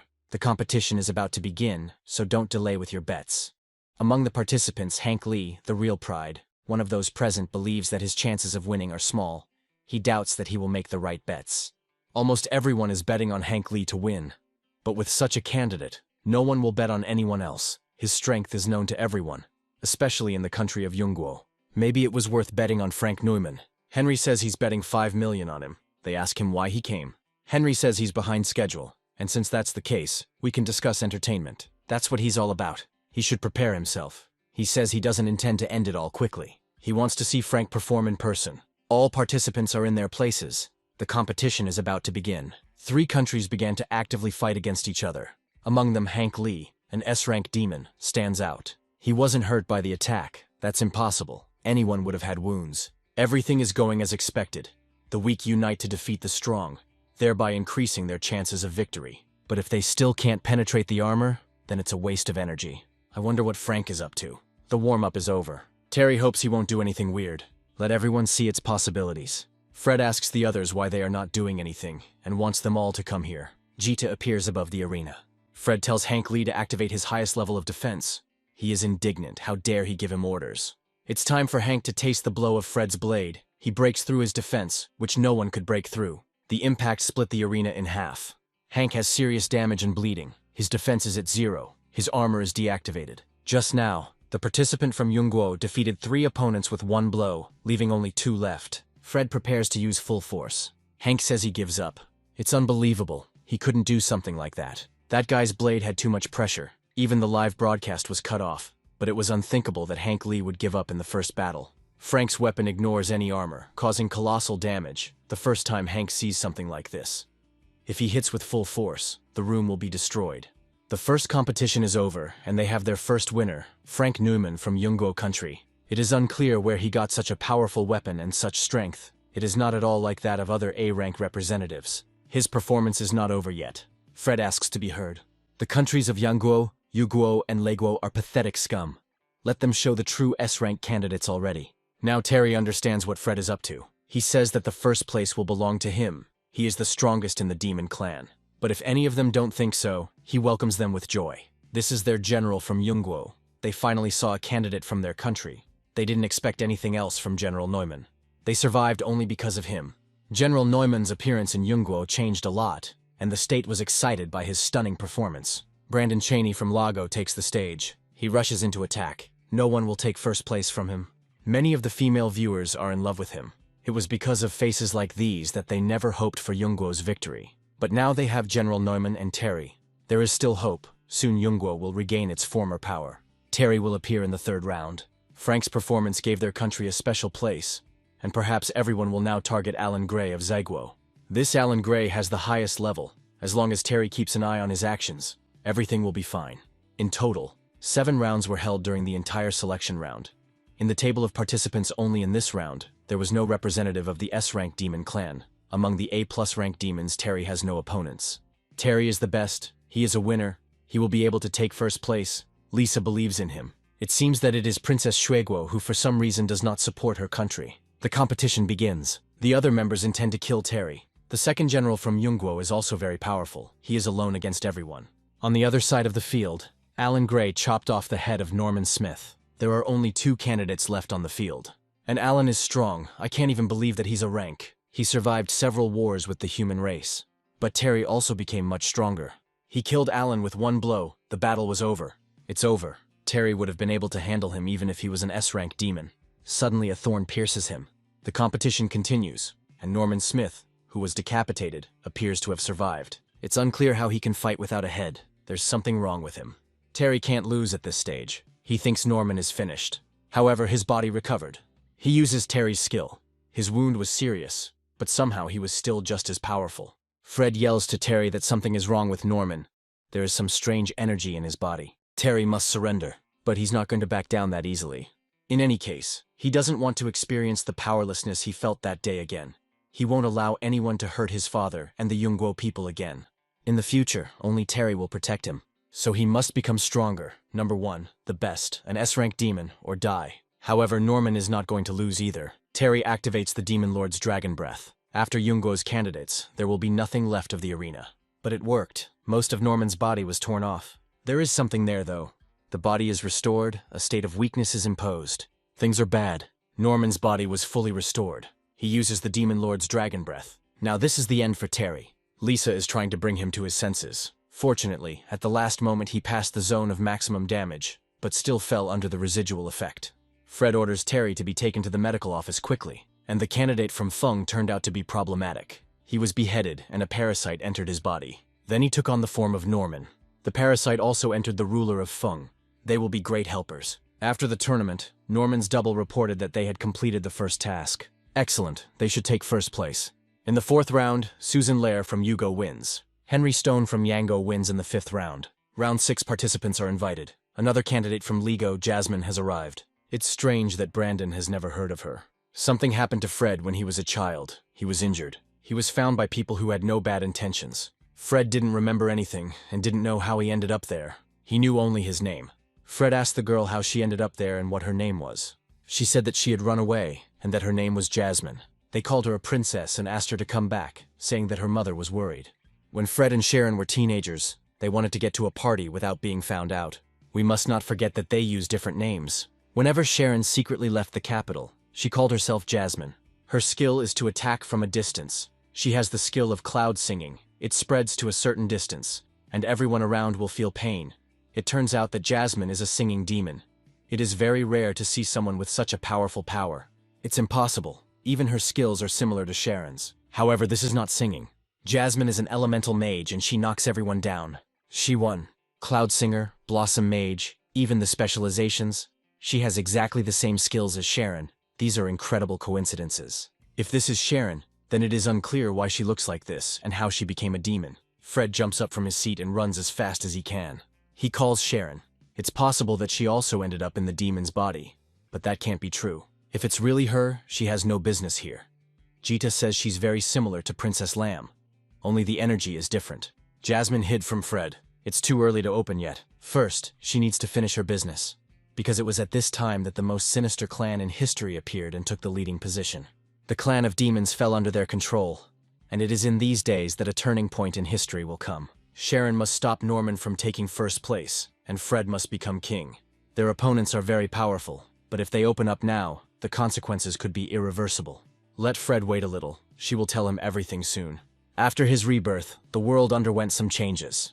Because Fred's reincarnation was chaotic and he didn't know where he was, at this time in the human world, Dan calculated his position well and attacked Yongguo. So Fred had to side with the demons. The butterfly effect had already begun and could soon spread to the entire world. But Fred cannot predict what disaster will befall humanity. Jita asks what he will do if the conference fails. There were a total of 6 qualifying rounds, combined with a trial exemption, leaving 7 candidates to advance to the playoffs. There is still 1 spot left, with 2 players remaining in the final qualifying round. Larry enters the arena. His opponent is an S-rank demon, David Green, the head of the Black Gold Group, the largest criminal organization in the demon clan. Apparently it was Larry who attacked his man. David is wished good luck. He wants Larry to understand what happens to those who oppose Black Gold. In addition to being an S-rank, this person is a potential champion. Larry doesn't seem to have a chance, Cheryl says. He may have helped them before, but his life is of little value, and there is too much of a gap between them. He is clearly no match in terms of strength, and everyone believes that he will lose very soon. But there is still one person who believes in him. He must take first place and save his sister. Larry is not afraid of his opponent. For the sake of his sister, he is ready to put his own life on the line. When Fred was 12, he fought in the arena. He wasn't afraid either. His opponent was an A-rank warrior, a gladiator nicknamed Mammoth. It was the prison of the awakened. Sharon asked why Fred came back. She said she would detain them. He's already made a bet. As soon as he wins, they'll be released. Even though their legal system is pretty weird, they'll never break the rules of the arena. Fred was sure that he would definitely bring Sharon home. No one believed that he had enough strength. But under certain circumstances, a person is able to overcome his own limits. Now Larry will see absolute power. It paralyzes him. David has no doubt that he is finished. The Mammoth dealt Fred a blow that could also have been fatal. Spectators called for him to be killed. Something similar is happening with Larry now. It wasn't worth climbing. David is ready to deal Larry the finishing blow, just like when Fred fought Mammoth. Larry won't lose. Fred wasn't going to lose either. Just not here. Fred pierced Mammoth. When the life of someone you love is at stake, you are ready to do anything. Larry's rank has been upgraded to S rank. It is at such a moment that you become stronger than ever before. Larry made a breakthrough to S rank. It's incredible. Until now there have been no demons in the world who could break through without the help of a stone. Fred broke through too. Larry did it right during the competition. Now he is the first S-rank demon in Hugo country. All the rulers became strong gradually. What an amazing competition. The candidate from Hugo, being weak, defeated a strong opponent. He deserved this victory. A list of 8 participants who will be able to go further has been compiled. The final qualifying stage will be held in 3 rounds, each of which will represent a battle for life and death for the guy. All finalists are invited to participate in the battle. Seeing Jasmine, Fred thought of Sharon and wondered how she was doing. Jita says that Jasmine looks very much like a princess. Fred can't put it off any longer. He needs to get back to his body immediately. But so far nothing has worked. He needs to find a very strong person. Her strength is still unknown, so there is still a chance. I wonder who Fred's opponent will be. It should be number 2. Maybe Larry, but he just got elevated, so he definitely won't be able to kill him. Henry has number 5, so it's not interesting. Then we need to change. Fred was looking for someone who could kill him. Henry can try. The draw has been made, and there will be 2 matches in the first round. In front of them is the Dark Horse, Frank Newman, and on the other side is Henry Stone. Susan Lair's opponent will be Norman Smith. This battle will be very dangerous. We should protect ourselves. The first battle will take place on the highest stage of Yangguo, right on the statue. Fred knows that Henry activated his ability so that he would be his opponent. Henry has been using his abilities since they first met. Fred remembers his revolver with missing cartridges, and fate played a role too. This pompous game has become a test of strength. Apparently Henry is looking for a worthy opponent, but he does not strive to win. After all, if it were a matter of winning, he would have chosen other opponents. Fred is not an ordinary representative of the demon clan. Henry wants to see his abilities. Life is an experience, and he wants to get it in full. But he already knows the outcome of each battle, so it's not interesting. He's just not sure about Fred, and that's good. Henry doesn't know if he can win, and that's impressive. Fred says he can only defeat him on one condition, if he kills him in front of everyone. Otherwise, his first major failure will be broadcast live to the world.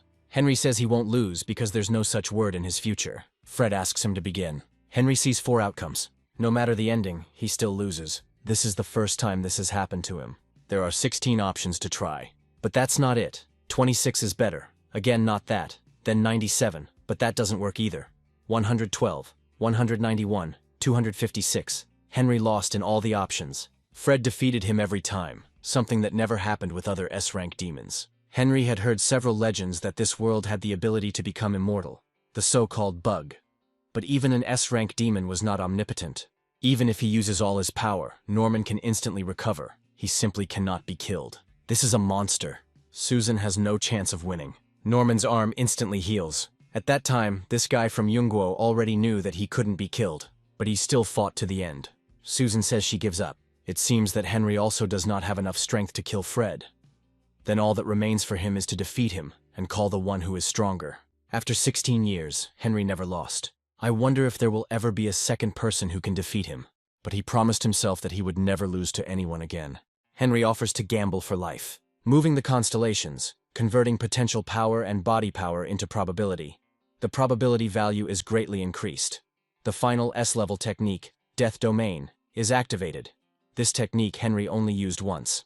They and Fred find themselves in some other space. The God of Death, a SSS-ranked demon, says that he hasn't seen Henry for a long time. Apparently someone was able to bring him to this state again.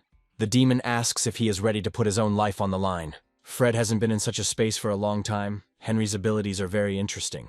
In this space, no one can use their skills. Once Fred loses, his skull will be torn off immediately. Henry surprises more and more. Fred's life will soon come to an end. There are 38 numbers in total. 2 colors. You need to choose one. The demon will throw the ball, then spin the roulette, and the winner will be the color on which the ball stops. The winner will leave this space calmly, and the loser will leave his head here.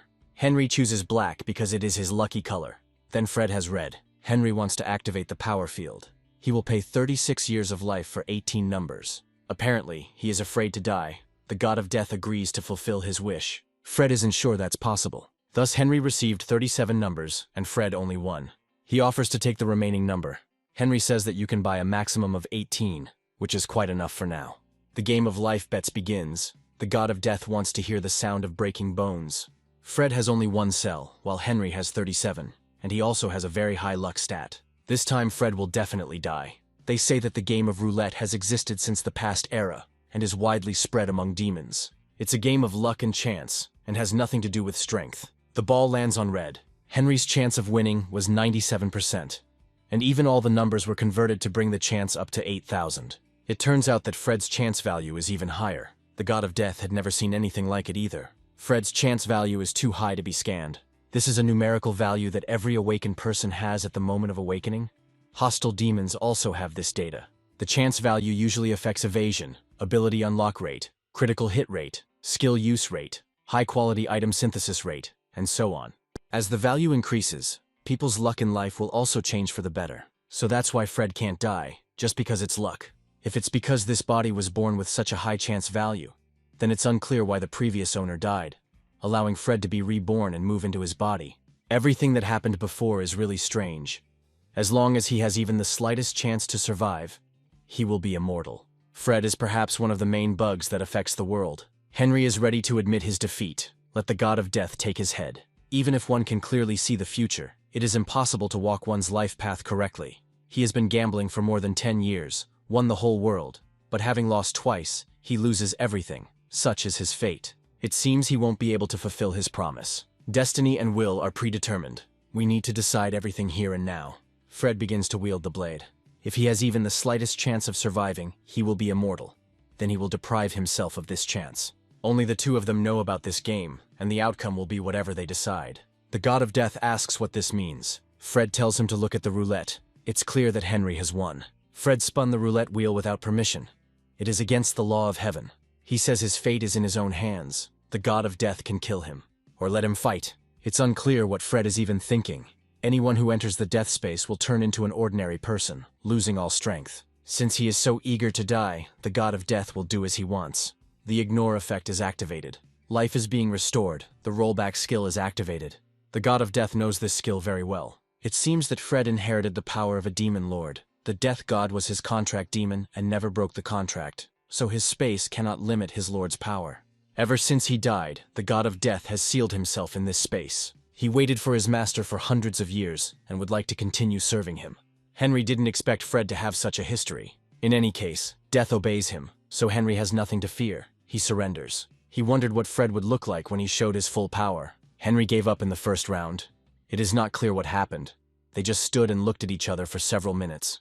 It's incredible. Henry is the only hope they have left. This is a disgrace to the entire state. Both participants surrendered to some guys. Henry must have had his reasons. This is the first time he has seen such a relaxed expression on his face. This concludes the first two rounds. The winners are Norman Smith from Fung and Frank Neumann from Yungu. The second part is about to begin. The participants are invited to the stage.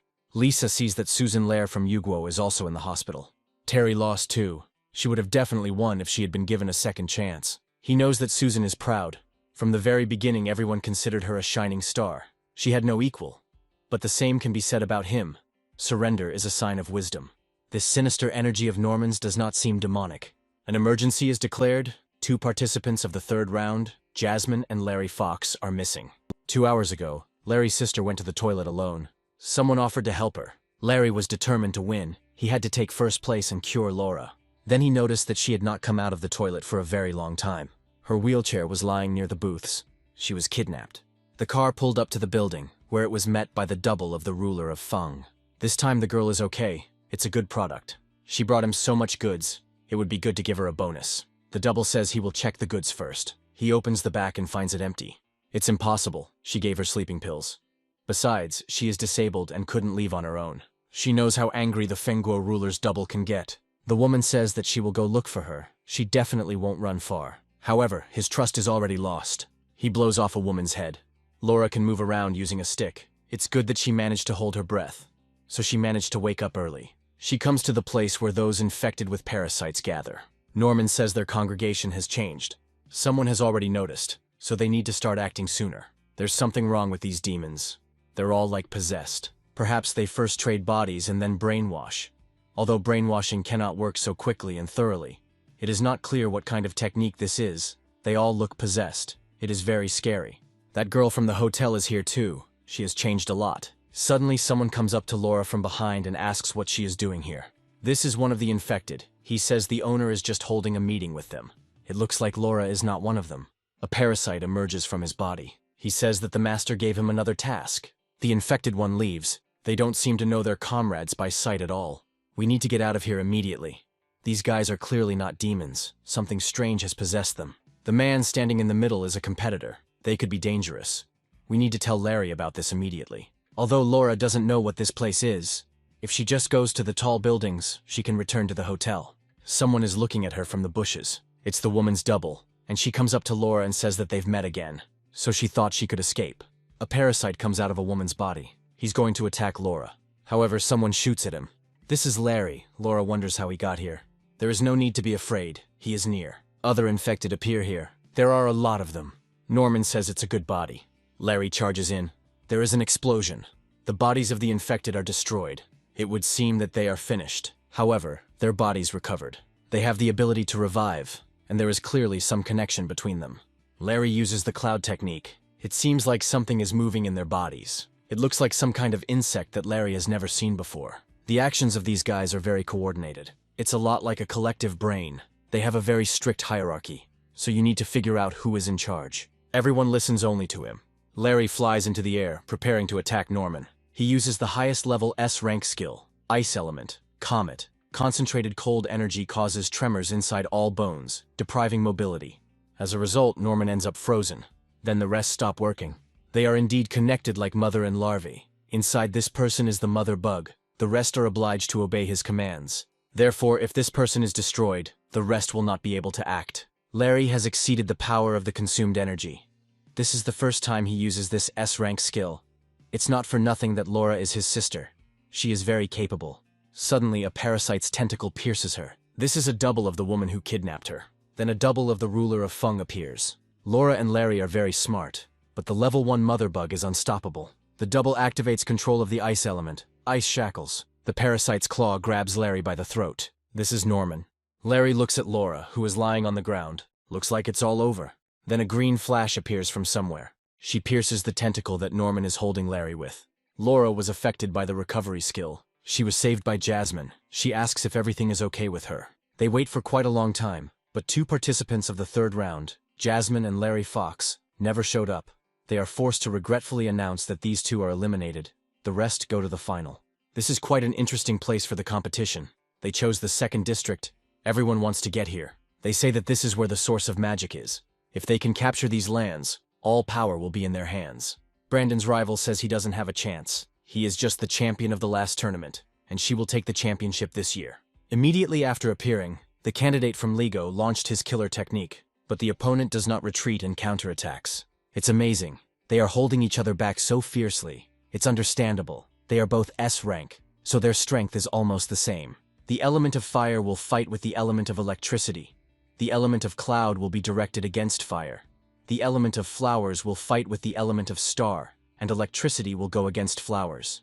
Norman will also be against the cloud element. Cheryl did not see what element he possessed, so she cannot complete the diagram.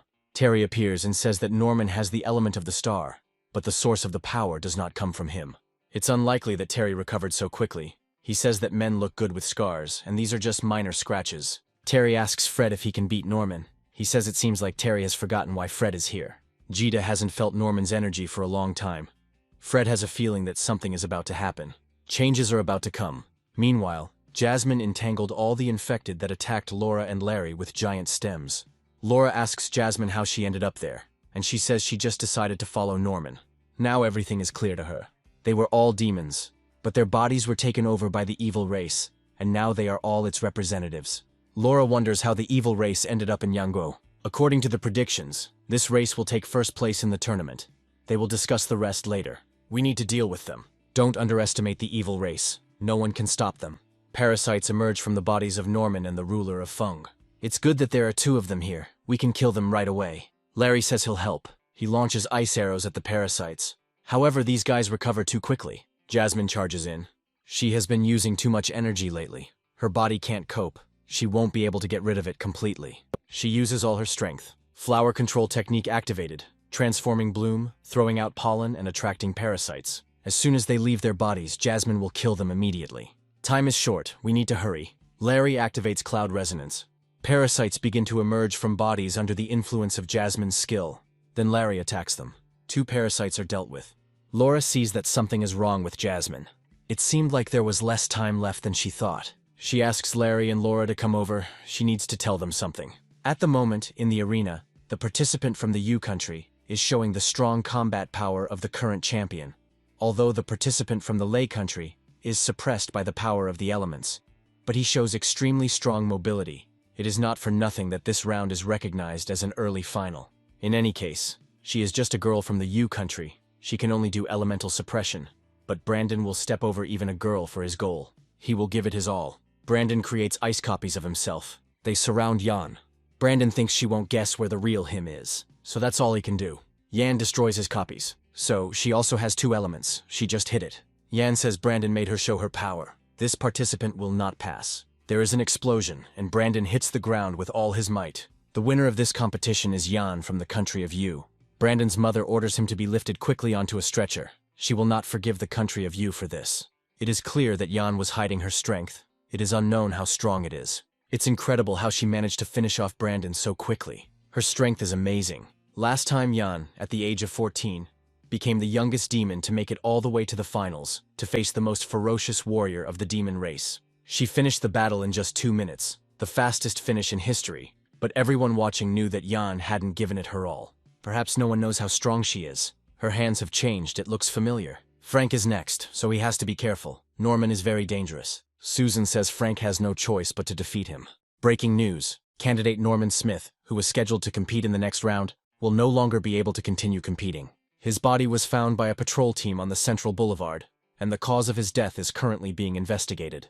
The next round will go straight to the finals. Now Fred will compete against Yan. There are too many unexpected events in this demon race martial arts tournament.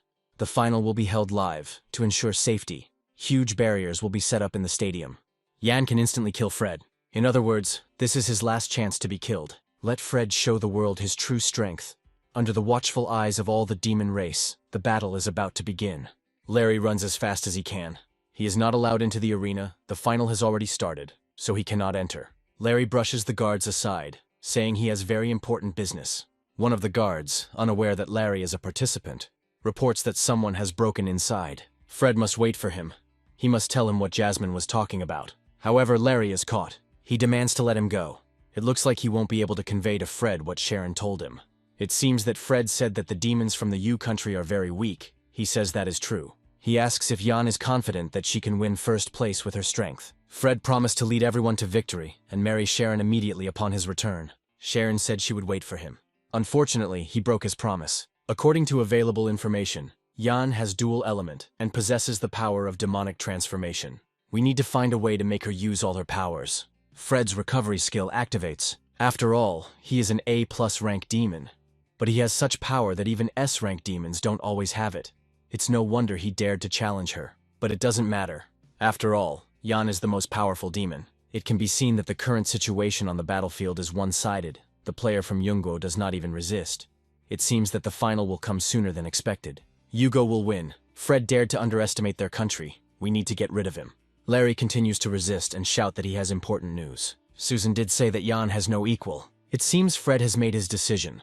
But it is unclear why he is so eager to return to people. Terry told him that his strength allows him to win the championship. By joining the demon clan, he will enjoy fame and respect, even if he returns to humans. Being a demon, no one will dare to reproach him. Fred said he wasn't interested. Sharon may be alone now, dealing with panic and fear. She may think Fred is dead. He doesn't want to keep her waiting. He asks Yan if she gave it her all. It looks like she never killed him. She wanted to become the strongest demon and take revenge on the clan. To become stronger, she even practiced the forbidden technique of demonic transformation. Demonic illusion. God's transformation skill has been activated. Unfortunately, in the future, Yan will still not be able to take revenge. She allowed the demonic power to completely engulf her. She will fall into darkness, losing her mind. That is her future. The clan of evil will rise and destroy all the powerful demons. A demonic transformation begins to occur with Yan. She attacks Fred. As expected, he was not wrong. Fred had already encountered her. She wanted to take revenge on the clan, and he motivated her to become stronger. But as a result, she ended up in the most terrible and unacceptable future for herself. It's good that she got angry. The attack caused a small crack to appear in the protective barrier. The demonic transformation power starts to work. The enemy's skills are slowed down. This is very good. The demonic transformation brings with it additional superpowers. The Yang power can restrain Fred's power. We need to quickly strengthen the shields and act carefully so as not to harm the spectators. Yan has launched a powerful attack. Frank has no chance. The outcome of the game is decided. Susan has never seen Yan so angry. She is giving it all she has. It's good that everything ended as promised. Cheryl wants Fred to give up. The passive damage reflection skill has been activated. As expected, this skill can hardly harm Yan. This is even better. Fred will finally fulfill his promise. He regrets that he made Sharon wait so long. Suddenly, Larry's voice comes over the loudspeaker. He says that he has something to tell him. Jasmine is not a demon. This is Sharon Lamb. She asked me to pass these words on to Fred. Fred must win this match and rise to the top of the demon clan. He was not reborn alone. Yan prepares to deliver the finishing blow. Someone grabs her hand. This is an ice demon warrior, so Jasmine really is Sharon. Spectators are surprised to see what kind of ice demon this is. This is Frank's technique. This is the ability he used when he saved Yungo. Now everyone realized that General Neumann was going to fight seriously, which meant that Yunguo would win. Demonic transformation is 20% complete. Of course, this is Fred's final skill. From what Larry says, Sharon may have been reborn too. Fred thinks she didn't recognize him, but maybe there was a reason for that. Jita apologizes. He didn't know it was Princess Lamb. Fred tells him not to blame himself. She was very difficult to recognize. He has to go to her. There is too much to ask and too much to tell her. If he has to take first place, there is some reason for it. We need to end all this as soon as possible. Larry hands the microphone back to the host. No one would have thought that Frank would be a summoner. The ice demon he summoned turned out to be very strong. The battle between him and Yan was very intense. Yan uses 35% of the demonic transformation. She is the champion of the last tournament and used all her powers to kill the demon. He wasn't that strong, and now Fred will have to pay for his words. The side effects of the transformation have become more active, and it seems that Yan will not be able to get rid of the filth. She says that no one can defeat her. There is a devastating explosion. Yan attacks. The arena shakes. The shockwave raised a huge amount of dust. You can't see what's happening in the arena. This Yan is so strong it doesn't look like Fred has a chance of winning. In the first round, he relied on random attacks to defeat the candidate from Yangguo. And in the second round, Susan herself did not understand how it happened. But the opponent gave up. It was impossible to win the championship by relying only on luck. This boy was unlucky. He faced Yan fully armed. She would simply tear him to shreds. Terry says Frank won't have to go all out to take down Yan, calling Susan brainless. She is indignant at how he dares to underestimate a candidate from Yangguo, and is ready to pounce on Terry. Lisa rushes to defend him. After Larry's words, Terry began to understand Fred's determination to win the championship and show everyone the strength of Yangguo. Fred is almost recovered.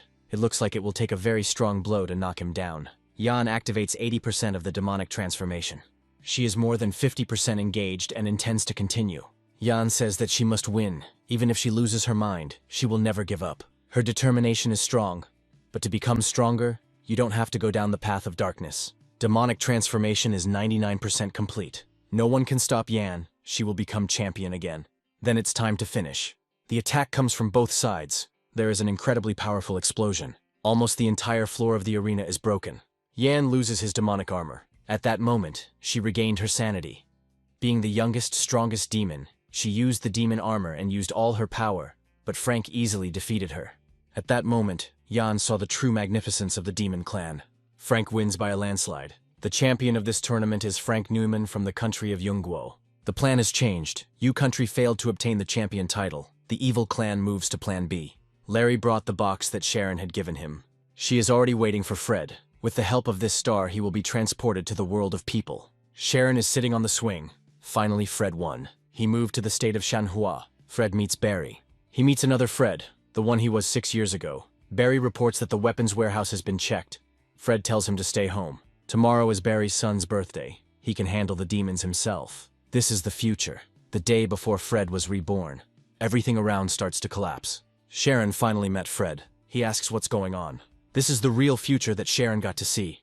She apologizes for not asking Fred's consent and just bringing him here. Only now can she tell the truth. She doesn't know how to deal with the future that will happen in 6 years. At this time, the furious race will begin its invasion. Humanity did not have the strength to resist. Sharon was reborn many times but was always late. Each time she is reborn, she only goes back half a year, but by then their plans are already made. It's Fred who should apologize for making her go through all this alone. He had only been reborn once, and already it felt like his skin was being ripped off and his bones were being taken out. And she had repeated it so many times. Fred thought it was the system that gave him rebirth, but it turns out it was Sharon, and he asks how she did it. After her first death, After 6 years, her ability to foresee suddenly turned into Rebirth, but she was limited to returning only half a year ago. She could not change anything, and repeated Rebirth 500 times. To find another way, she went to the territory of the demon clan. Then almost all the demons were exterminated by the furious race, and the survivors became slaves. But Sharon met a strange demon. He asked if she could kill him. This demon's name was Frank Neumann. All his relatives were killed, but he himself could not be killed. Even the furious clan could not do it. He said that the more he seeks death, the more he suffers. He could not stand alone against the entire furious race, and could not resurrect his family. He had no motivation to live. So they made a deal. He had a technique that could go back in time for a longer period of time, and this technique could also transport Fred. Frank said the main task is to stop the furious race, but the premise is this. Fred must take over his body. He doesn't want to suffer anymore. Then he deliberately left the system to Fred so that he would become stronger. Although races are divided only into human and demonic, in reality there are 4 races: humans, demons, elves, and furious. They need to cooperate with other races to work together to stop the vicious race. In the past life, they won first place in the competition and seized control. Step by step began to control the upper echelons of demon power. They must not give them access to power and the second zone. This time Fred took first place, so they had already stopped their first step. It's not that simple. There may be a secret agent of the furious race among the demons. They were able to easily penetrate the arena. Even after they found Sharon's traces, they only planned to change their tactics. It is unclear what they will achieve, but their goal is the key to the second area.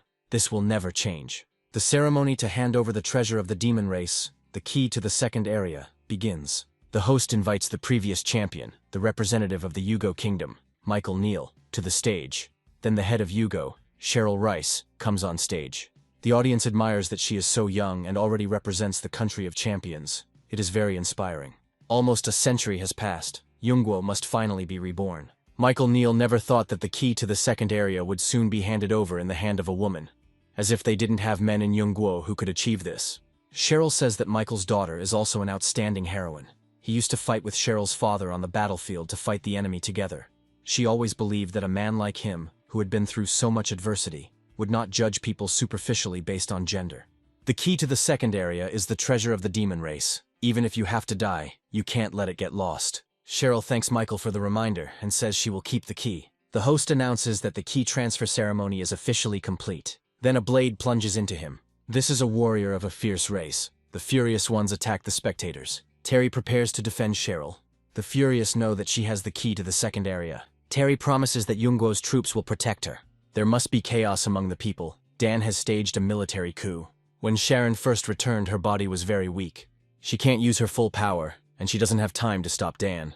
Cheryl asks Barry to call all of Fred's most treasured teammates. In the past life, they started a coup at the wedding banquet. But then it was successfully stopped by Fred. This time he did not wake up, and their actions will become even more intense.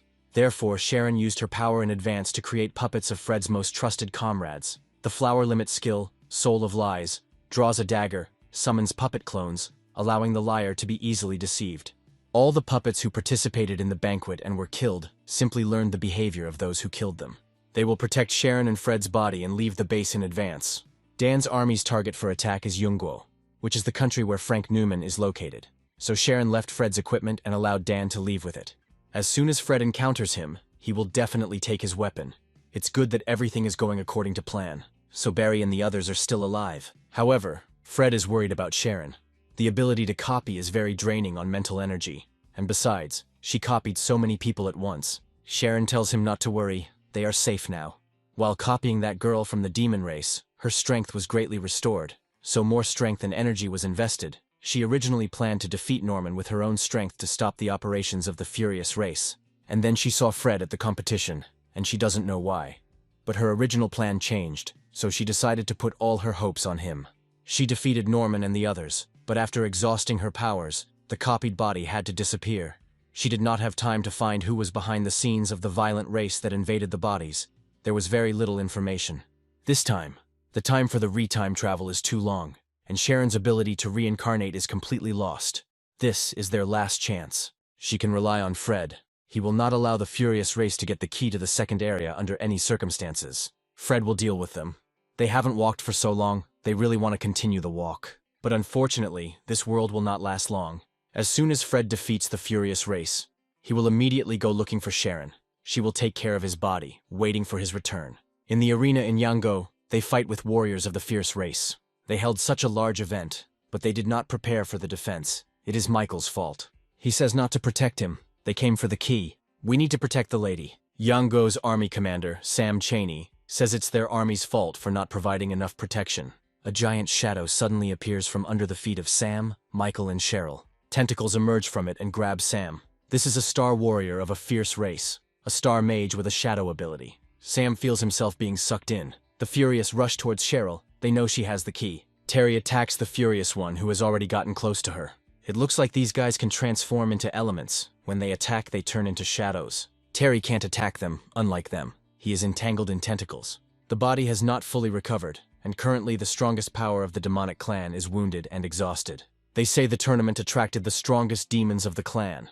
So this is their entire demon army. The star warrior thought they were stronger. He grabs Sharon. Then an ice demon appears and attacks the star mage. Fred called him. Michael believes that he alone cannot fight against such a strong army. There are many enemies. Henry says Frank is not alone. He brought an army with him. The furious clan will fall. An army of ice demons surrounds the furious ones. Finally, Fred came. Sam orders them to retreat and protect the lady. That's right. Let Fred figure it out himself. Michael asks his son Sean about Yan. She is his daughter and Sean's younger sister. He says everything is fine. She did not receive any serious injuries and will wake up soon. Her opponent's last blow was quite restrained. Michael didn't expect this. He says the entire demon clan can only hope for Fred. 200 years have passed. Yungguo will help the demon clan take the lead. The Shadow Army is the Furious' secret weapon. It has never lost. Although General Neumann always brings surprises, no matter what, the enemy is a high-ranking warrior, while General Neumann is currently only an A+ ranked soldier who has not yet been promoted. The Star Mage destroys the ice demon that attacked him. He is a level 10 S-rank representative. His shadow powers are legendary. It's not just his powerful attacks, but also his element. Physical attack is ineffective against shadow. However, something is happening. The Star Mage doesn't understand how Fred was able to attack him. He may have a lot of health. His strength is nothing. Fred attacks the Star Warrior. He asks him to stop. It's incredible how Fred's weapons can do real damage. It's not clear what kind of techniques he has. It's just incredible. His abilities far exceed S-rank. Fred asks the Star Warrior who his boss is, how he got into the Demon Clan, and who helped him infiltrate. He is wrong to think that the Furious One will betray his comrades, as demons do. Fred says he has ways to make him talk. The mage can't use his skill. Fred's weapon is holding him back. He won't give him a chance to interrogate him. The Furious race will crush them.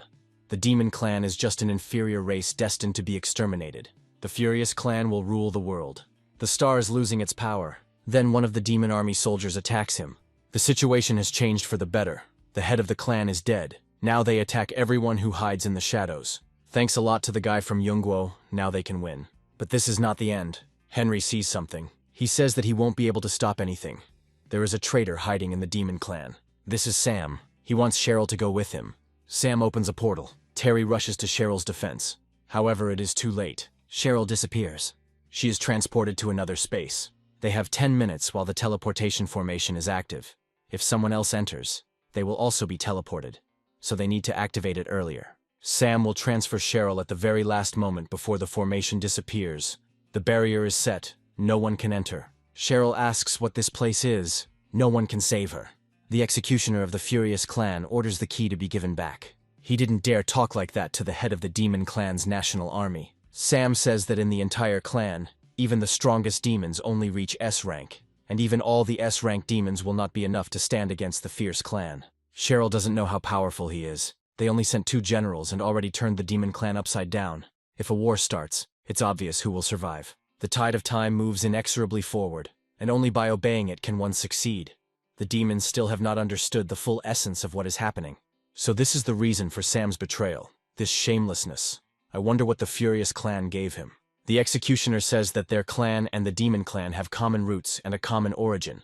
Only by working together can they prosper. All Cheryl has to do is share the key to the second area. The Furious Clan will ensure that not a single inch of the Demon Land is harmed. Cheryl needs to understand that if war starts, innocent people will die. So, the Furious are going to start a war. But for some reason they only sent 2 generals to conduct secret operations. The key can only be transferred by the free will of the holder. Cheryl would rather die than give him to them. This is getting interesting. Terry thinks that it's all his fault. He shouldn't have gone so far away from the lady. No one would have thought that this guy would turn out to be a traitor. All units must begin a thorough search of the area to find Sam and the lady. Even if they have to search through the entire country of Yangguo, they must find them. Let the subjects of the U country also go on a search. Henry will first search all places within a 10-kilometer radius. Larry says he'll help too. He sees Cheryl. She is in the temple under the shrine. There is a barrier above. It's over. They won't be able to teleport. It's at least 10 kilometers from here to the shrine. They won't make it in time. Fred says they can do it. A blinding flash occurs around him. Even Henry could not have predicted the emergence of such strong pressure. Jita appears. Everyone thinks it's the furious race again. Fred says not to worry. Jita is one of us and he's very fast. Fred asks Henry and Larry to go with him to find Cheryl. They will need their skills. This dragon is very beautiful, and the champion can clearly be trusted. Henry doubts they'll make it. Fred tells them to hold on tight. Jita is much faster than expected. This guy hasn't shown much yet, so Cheryl decided to play the martyr. She should know that the executioner's ability is to control insects. Until he kills Cheryl, the key will belong to her. He will inject all these bugs directly into her body, and over time she will turn into a corpse. Suddenly cracks appear on the ceiling. Sam's barrier is broken in one hit. Larry admires the power of the damage done. Henry regrets that the statue is destroyed. It's time to go down. The ceiling of the temple is collapsing. Jita descends into it. Fred found them. And here is the hope of the demons. Sam says it's just an A+ rank demon, and he's a level 10 champion. Sam alone would be enough to deal with him. Here Fred strikes him. This blow raises a whole cloud of dust. No one allowed Sam to speak. Finally, Fred found the Furious clan, so it was he who took first place, ruining their original plans. Just in time, he saves the executioner from having to look for him. Henry can predict the future of objects of the same level or lower, but the enemy is an object whose future he cannot predict. This means that he is at least SS rank, and he is definitely not something to deal with. Larry believes that the three of them can help the lady. Fred tells Jita to protect these three, and he will deal with the Furious race. Henry thinks he is crazy because he has an A+ rank. Regardless, no one can defeat an opponent who is 2 ranks lower. Fred only hit his formation. He's an SS rank mage. He'll never be able to catch his real body, but this brat's blows are very painful. Fred made him angry. He is very angry and the consequences could be very disastrous. In the human world, approximately 1 in 10,000 people can obtain the power of an awakened being, and most people's talent is limited to ranks A, B, and C. Among those with awakening abilities, only 1 in 10,000 has a special physical type of chosen ones, possessing the potential to advance to S rank. The advancement is a one-time action regardless of rank. There are many things that are unfair and cannot be achieved through simple efforts. This is the reason why S rank is so rare. When Fred came to the demon world, he discovered that they were similar to humans. Fred felt this body from the very beginning.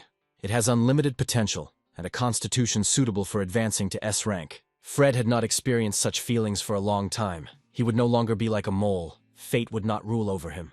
All the executioner demons present here are his first-rank larvae. Any of them can easily kill them. He orders to strike hard and blow Fred to pieces. He won't try to die anymore. Henry did say that you shouldn't have come. Sharon spent everything to give them a chance to be reborn. Even if Fred suffered pain all his life, being bitten by countless insects, even if he fell to the very bottom, nothing would stand in his way. There is an explosion of incredible power. Fred has advanced to S rank, all stats have been increased. He will emerge victorious. A new skill has been acquired. True Self. Any attack will deal real damage. Another skill has been acquired, copying.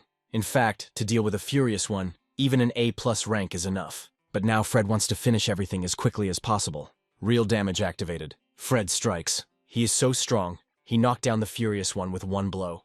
He advanced to S rank so easily, not only his weapons, but also his fists can deal real damage. Fred is an unknown monster, and for some reason the Furious one cannot change form. Now it's time for torture and forced confessions. Sam's life will be left to the discretion of the chief of the military tribunal. He'd better explain himself, or at least try to explain himself. The winner takes all, the loser loses all. The insects have been cleaned out. Fred asks who initiated the plan. They can't get anything out of him. The Furious clan is different from the demonic one. They are much smarter. However, no one came to save them. Knowing that their plan had failed, the executioner was just a pawn. It doesn't matter. He was born a pawn and he's happy to be a pawn. The Fierce clan has had a military administration since its inception. From childhood, they are thrown onto battlefields where they kill each other to instill in them the idea of violence. The survivors are the elite who have gone through the Great Purge. Therefore, they are all natural-born warriors and suicide bombers. They are unconditionally loyal to the one king. He is the supreme leader of the Furious clan, the Furious Emperor. His strength is extremely great, and he is very self-confident, so his attacks are never hidden or evasive. But now everything will change. This method of attack reminded Fred of the boy who eventually became king 6 years later. In his early years, he hid among the people, even secretly controlled the highest echelons of human power. All his actions were very hidden and planned, so no one knows about his existence. He is the illegitimate child of the Furious Emperor, and the man, Kim Fang. Furious says not to waste his efforts. Fred won't be able to get anything out of him. Judging by his reaction, Fred guessed right. He didn't expect that Kim Fang had started plotting so early. At this moment, he must still be hiding among the people. The identity of the master is known only to the executioner. Even the Furious clan does not know of his existence. The source of Fred's power is also suspicious. Perhaps in the future the Demon Clan will become the great enemy of the Furious clan. The executioner can no longer stay here. They are wrong to think that this is all he is capable of. They have one last strike force. While they are participating in the competition, the Fierce Ones will invade Yungguo from the west. The commander is an S-rank representative. He alone can raise Yungguo to the ground. If they are from Yungguo, then the state has already turned to ashes. In the near future, all lands will belong to the Furious clan. So the Furious invaded Yungguo, but they had only just survived the war. We need to try to contact Yungguo. Some time ago, Harry, Dan's younger brother, arrived there. He was ready to tear Fred to pieces. Meanwhile, the Furious Ones also arrived in Yungguo. They saw that the country had just experienced a battle. They even gathered in the square to watch the live broadcast, which means the Furious Ones will kill them all. Theo meets them and asks who they are and what they are doing here. The Furious Ones beat him. One of them orders him to be torn into pieces and thrown into the square. Here comes Harry. He asks the Furious Ones where Frank Newman is. They have no idea what he wants from them and start laughing. Then Harry attacks them. He wants to be told where Frank is quickly. Otherwise his patience will snap. The Furious are determined to finish him off. Harry kills them all. He approaches Theo and asks where Frank Newman is. Theo thanks Harry for saving him. Harry didn't expect this. So, the Furious squad that invaded Yungguo was destroyed. So the Furious clan's surprise attack could be considered a failure. The pre-tournament banquet, which was divided into different levels, included representatives from 18 countries of the Alliance. The supreme demon of Yungguo country, previously considered a lower state, couldn't even sit down, and now she sits at the head of the table. If it weren't for Yungguo, their alliance would have collapsed. Michael suggests raising a toast to express their deepest respect to the supreme demon Cheryl Rice of Yungguo. The kingdom of Ligo, which has not achieved any results in this battle, no longer has the right to sit at the main table. Today is the perfect day. Cheryl has something to tell them. All of the demon clan were originally one. The ancestor of the demonic clan Rice said that their desire is to build a fair and equal family, where mutually beneficial assistance and a strong allied community will reign. Therefore, 18 countries had to swear. 18 demon clans are an alliance. They must always stand on a single front line, regardless of noble or despicable, all for one. She knew that it was very difficult. It was idealism.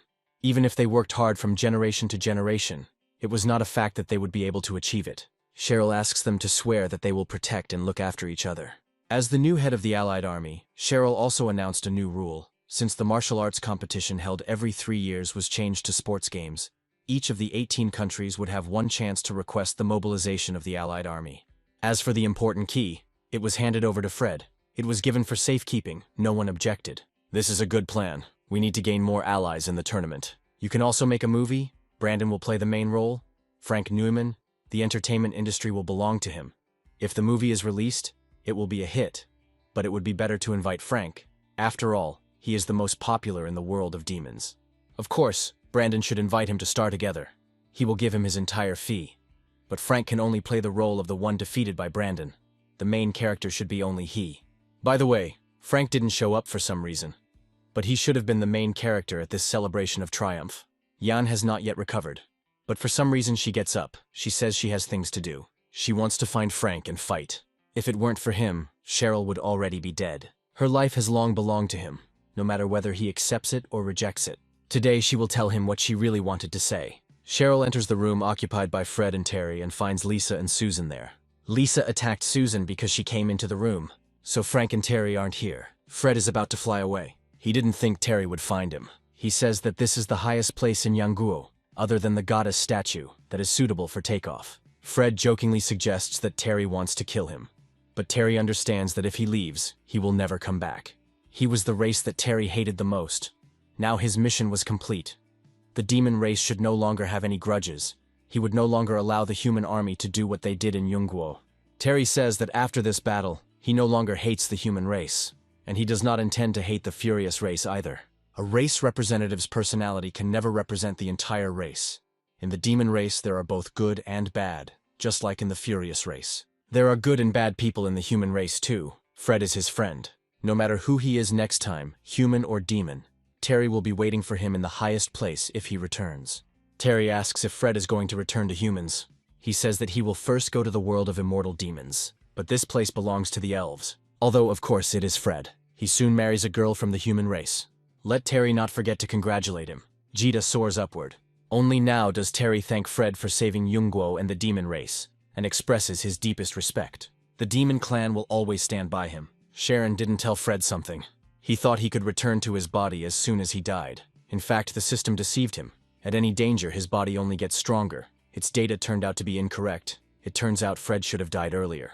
But he had dealt with SS-ranked demons before, and for him it was a piece of cake.